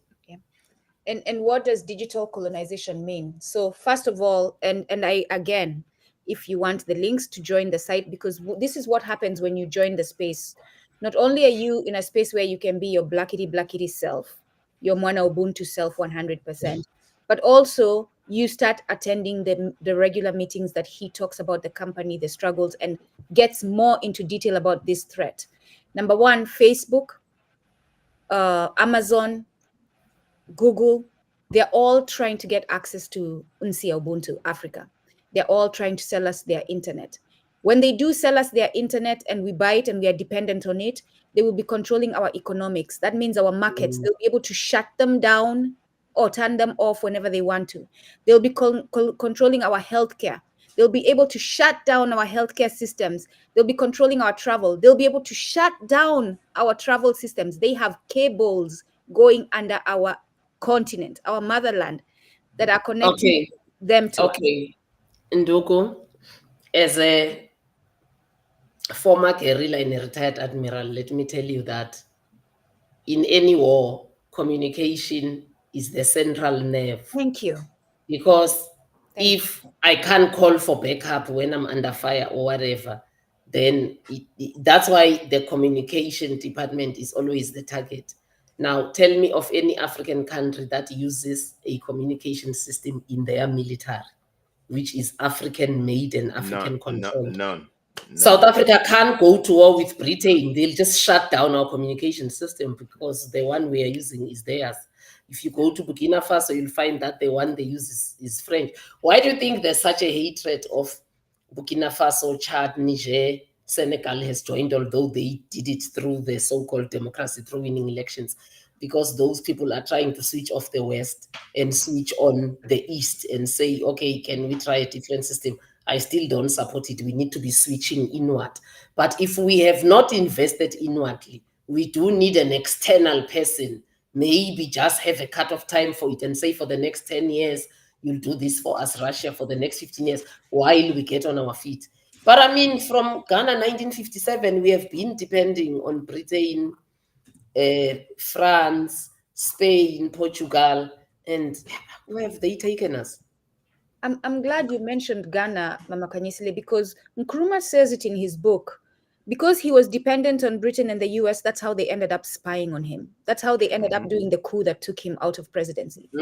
Because, and you can read it in, and I'm now forgetting which specific book, he mentions that they bought listening equipments from the US, but the company that was supposedly making them was a CIA front. And each of those listening equipment had bugs. And that's how they were collecting intelligence on Ghana and on Nkrumah. Because most of our militaries, former English speaking, use the Philips communication system. I mean, we know where Philips comes from. So the Nkrumah story is actually painful, and I didn't want to be the one who talks about it, and I'm sitting on Ghanaian soil. But I am very angry with Ghanaians, because the more you listen to the Nkrumah story, and I went to his museum actually, see, the CIA could have listened in and could have plotted the coup. If the average Ghanaian was behind Nkrumah, the coup would not have been supported. But Ghanaians themselves did not like Nkrumah. And when I try and interview various Ghanaians, they say, the actual overriding reason was that Nkrumah was looking more to Africa than Ghana. Like, Nkrumah was more an African than he was Ghanaian. Some bullshit thing that when you hear, your hair just stands on ends. He was more worried about Africa than Ghana. Like, is Ghana not part of Africa? Also, it's because Nkrumah understood that he couldn't have created an island of anything in Ghana when the sea called Africa is not on board, because they will just take him out, which is what happened. So I never thought I'll say that and say it on Ghanaian soil, but no, I'm very angry with Ghanaians about Nkrumah. Do you, I'm gonna make you even more angry, but I think you actually, given you who you are and the fact that you actually do your research, I think you know this. The current Ghanaian government, and y'all can come for me. I mean, if my death is supposed to be because by you because you're upset that I am awakening our people, go ahead, take it. Again, we believe I will come back again, and next time when I come back, I'll be even more aggressive and more abrasive and more truthful. So you take me out of this physical, I'll be back again. But on top of what you just said, the Ghanaian government is intentionally erasing him from their education system. I know. Did you know that? I know. And they're changing the narrative of him to take away that he actually was a positive impact, and they're putting negative stories about him. Do you want to know something funny? Jomo Kenyatta wasn't much of a patriot. In fact, Jomo Kenyatta was a tribalist who divided Kenya for life. That's why Kenya sits with the tribal problem that it sits with, because it comes from the very first president, who was Jomo Kenyatta. I believe Dedan Kimathi was killed because they couldn't change his mind, and they had this puppet live and take power. But be that as it may, you still have Jomo Kenyatta as the first president. You have a picture of him, you have a statue of him. Nkrumah is not, I shouldn't be saying these things, but Nkrumah is not in the parliament here. His photo is not there, his statue is not there. This is the first African country I come to, and the name of the airport does not make sense. It's a man I don't know. It's still Jomo Kenyatta, sellout as he was. It's still Jomo Kenyatta International. I would have expected the airport here to be Kwame Nkrumah Airport. No, it's not. We have got to look at ourselves and hold ourselves accountable. We are the reason we are still subjugated. Like when we sit down and talk about the nuances, yes, the white man is playing a part, but like Mama Khanyisile said, the white man can only play that part so far. He cannot win if he doesn't have people who look like us helping him. If he doesn't have proxies amongst us. And this is where I say goodbye grace, goodbye meeting people where they are. And this morning I did a quick video where I said, because this thing of grace came about, Mama Khanyisile, I don't know if you've been told this, but I'm sure you have encountered this in different ways, where people in our community tell you, oh, but you have to meet people where they are. Stop being so aggressive. Yeah, I know. Oh, you're so mean. Why can't you just be nice? Have grace. And I said to them, okay, all right, here, have grace. Let's say today your house is burning. Your family are all sleeping in the house. Are you going to go to your wife and say, honey, please get up? Oh, my children are sleeping. Let me give them time to sleep. I'll meet them where they are. They're sleeping. We can wait. The house is on fire. Is that how you're going to react? Or will you go smack your wife and get her up and pull them? Doesn't matter what you're hitting, and get them out of the house. But I like your analogy. People are asking us to give people grace because Africans refuse to realize that our house is under fire. We refuse to realize that we are at war. We refuse to realize that our languages, we have over 2,000 registered. We should be having an equal number of that unregistered, because there are dialects which are not registered here.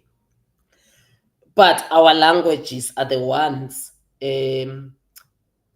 projected, that's the word I was looking for, to be extinct by 2050. The most dying languages in the world are the African languages. Our people don't want to realize that there is water gushing through the walls of our house called Africa. And in Zulu, when we say vimba manzi angene endlini, when we say stop the water from gushing into the house, it is not a gentle echo. It's not a gentle shout. It's an emergency. It's because we refuse to listen that we live under a state of emergency. We refuse to believe that there is no single African country that is free. We refuse to believe that the so-called post-colonial Africa is a bullshit concoction and it's a miseducation and misaligned statement. It does not exist. We refuse to believe so many things that are a reality. Maybe it's just easy to go with the lie because the lie does not want you to be active and do something. Whew. All right, let's talk about Sikona as I share, and please pronounce As it. we close, Yes, as we close, let's talk about that. And I can share the link to your website as we close. This has been such and Mama Khanyisile, I am grateful for the day that we met. And if you think that we are doing you a favor, you have no idea on how much you're impacting us and how much you're helping us. So this relationship is 100% ubulungisad. It has been balanced. We are feeding you, you are feeding us. We are truly, truly, truly having a balanced relationship with each other. And I appreciate you for everything you've done for us. But this name, because Michael explained it, but Michael, he had a good explanation, but he's not grounded in the culture. So culturally, explain to us what this means. to be grounded in the culture. Sikona. Oh, Sikona. It depends. Remember, Sikona is just a word in Nguni languages that means we are present, we are here. So, for you forming an organization or a movement of Africans, Alkebulan people, you can imbue your own philosophy to the word. But in Zulu, Xhosa, Ndebele, and Swati, Sikona means we are here. So you can philosophize it to say we are present. We've been reduced to so much dust. We are here to stamp our authority and say we are present. We've been reduced to nothingness and blotted out of history books, but we are here to say Sikhona, we are present. Our achievements have been reduced to nothing. We are set to be colonized by our former colonizers, so civilized by our former colonizers, but we are here to say Sikhona, we are present. I like it in Xhosa. Xhosa people will even say Sikho, we are here. So don't dare overlook us or look over our heads. Sikho, we are here. And to show the importance and connection in language, you know what Kubuntu say that I am here? Niko. Niko hapa. Niko hapa. So Niko, Siko, Niko. Like those of you who do linguistics, you can look at the words and see the similarity and the influence. Sikona, Niko hapa. Now you tell me why we say ngikhona la when it's singular. I am here. Because people say ndikhona apha. I am here. But if it's plural, sikhona apha, we are here. Now you open your mouth as a Mwana Ubuntu and tell me that Ubuntu is an Arabic language, and God help you, I hold my hands and not slap you in the face.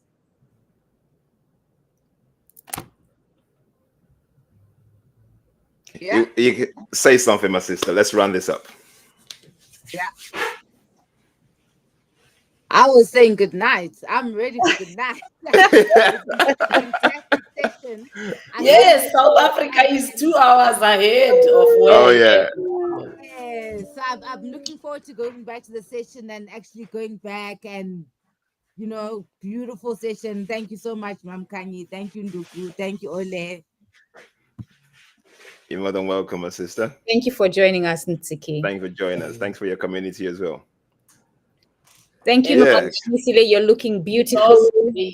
We lost a great son in South Africa, so she is involved. So she's had a very busy day. I know I talked with her from morning, Ntsiki, so I think she really was respecting all of us to even make it. At a certain point, I didn't think she'll make it to the podcast, so she has multitasked a lot today. So Kamaku to your ancestors. We appreciate you. Thank you very much, my sister. Thanks for coming on board. Quickly, Oladele, Mama Khanyisile, Ntsiki, forgive me for doing this, and please have the awareness to realize that you can actually say no. But that to me is an entry and a guidance from the ancestors to honor this great man. You said he was a great man, a great son. So Nsiki, if you feel that you can speak about it, would you like to speak about it quickly before we close? Well, I think most importantly, and I think that part of honoring African greatness is sessions like this. So it's actually quite a privilege for me, and I think there's definitely an alignment to us hosting Mama Kanye today, because she is on the same level of elders as the great Dr. Zulu Matabo Zulu, who just passed on. And it's so interesting that we ended off this discussion with the language thing and the word go, which he would have broken down for us exactly what the relationship is. So in that moment, like I felt his spirit in the session, and also just what a great, great, great loss. A genius, truly an African genius, one of our greatest intellectuals. He was a gift from the ancestors, truly impacted us in so many different ways. And in his transcendence, the community of spiritual healers in South Africa is convening, which has been something so important that needed to happen. So for us to have lost Dr. Zulu, to bring us all together, is so important. Even now that we're having a dialogue across the seas with the diaspora as well, So the African gods are with us, and we walk with him on his journey, on his transcendence. And although we are devastated, we also are completely humbled and in awe at the greatness of spirit that we were allowed to walk with. So thank you. Thank you. Thank you. Thank you. Thank you, Nsiki. May he have a peaceful transition, and may the ancestors welcome him as he joins them. Thank you. And I'm looking forward, because I know you'll do more honoring of him. So I'm looking forward to the sessions that you're going to do about him and learning more about him. Mama Khanyisile. Definitely. There's actually some episodes on Moya there. There you Sorry go. to jump in there. There's about 4 to 6. If you just look up Dr. Zulu on the channel, on the live sessions and on the video sessions. Amazing work. Truly stuff that we need to be breathing in. Yeah. There's no reason why any of you who are listening here and any of your family should ever ask, where can I get knowledge about our African spirituality? Where can I get knowledge about our African culture? Moya Nsiki just told you. Every now and then I start calling you Moya. Nsiki just told you that you can go to Moya. It's a YouTube channel, in case you don't know. It is Moya. You can go to Moya, enter Moya. And by the way, it's not the white woman who comes up when you enter Moya. Now enter Moya and then enter her name, Ntsiki, and it will be her. And that's the space you want to go to. And you will find the whites are definitely hiding that channel. There's definitely shadow banning. So you do have to be deliberate about which Moya. Yeah. I was like, why does this white woman keep coming up? Yes. Exactly. Yeah, And no, once you have entered Moya, please look for the episodes on Dr. Zulu. We won't say Zulu Matabo, you'll forget, it's too long, but Zulu most people know. So look up Dr. Zulu. I don't know how to describe him, Tsigi. For me, I would describe him as the Pyramid of Giza, because for the construction of the Pyramid of Giza, you needed mathematics, you needed physics, you needed geography, because you had to know where to put it. You needed spirituality, because it's a very spiritual architecture. You needed history. You needed to be multi-skilled and multi-talented. And that's what he was. If you I am gifted on the history, the culture, and the spirituality of our people. If you sat with him and you talked numerology, you are at home. You talk archaeology, we are at home. You talk linguistics, you are at home. You, for me, when I doubted if her ancestors really true, I mean, I am a product of Catholicism and being born again. So when the going gets tough, I'm like, ancestors really true. Didn't I maybe leave religion for what is false? Then you meet him and you talk to him and you realize, no, there's no amount of going to school can produce this. This is African spiritual. This is like someone that has come back home. from pre-colonial era. So yeah, for me, that's how I would describe him.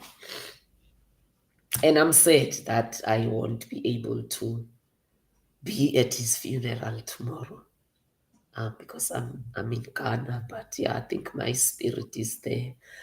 For the podcast, I think maybe this should be the closure actually. That appreciate and embrace people when they are still alive. Yeah. I didn't tell him all these things that I'm saying here. I interacted with him. There's a time when we in Cape Town together, me, him, and Tsigi invited, and yeah, I never told him how special he was because somehow I just thought he'll always be there. He was too special to be called back by our ancestors. So I think, yeah, that's how I want to end this podcast. Appreciate African wisdom when you still have it. It's not here forever. While I can now go and read his books, there are questions I would have wanted to ask him. I don't know why I didn't ask him when he was still alive. He would have explained them better than me reading the book. Some of the questions are not even in his books, but I know he would have had the answer. So As I honor your request to end it there, I'll also say this because you have guided us and this came up before in another situation. Remember, he's not gone from us. yeah. Right? So reach out and talk to him. He's not gone from us. It goes back to your book. We are spiritual people. He's still with us spiritually. Reach out and talk to him. Like the wind came to you and told you to write about the African warrior women, let the wind come to you and speak to him because he's still listening to you. So Thanks, guys. Thanks for joining Thank us, you everybody. so much. Thank you, Insiki. Mama Khanyisile, we love you. We love you, my sister, man. Thank you. I love you all too. Yeah, thank you. Guys, we need to get this book out. We need $20,000. $20,000. Please buy, share, buy, please. Every platform, you can see the website on there. Mama Khanyisile, LT.com. Just click on the link and let's share it. Let's share this, please. We'll see you soon. The next one should be the July the 5th, the next broadcast. So we'll see you soon. Thanks, everybody. asanteni. Asante, siyabonga, kamaku, thokoza. Odaba, no. Maureen, like, that's Yoruba. Sounds so nice. You said it so quickly. I know, right? Really. Take your time. Do I close it from my side? No, hold on. Yeah, go. You're not ending the stream, Olade.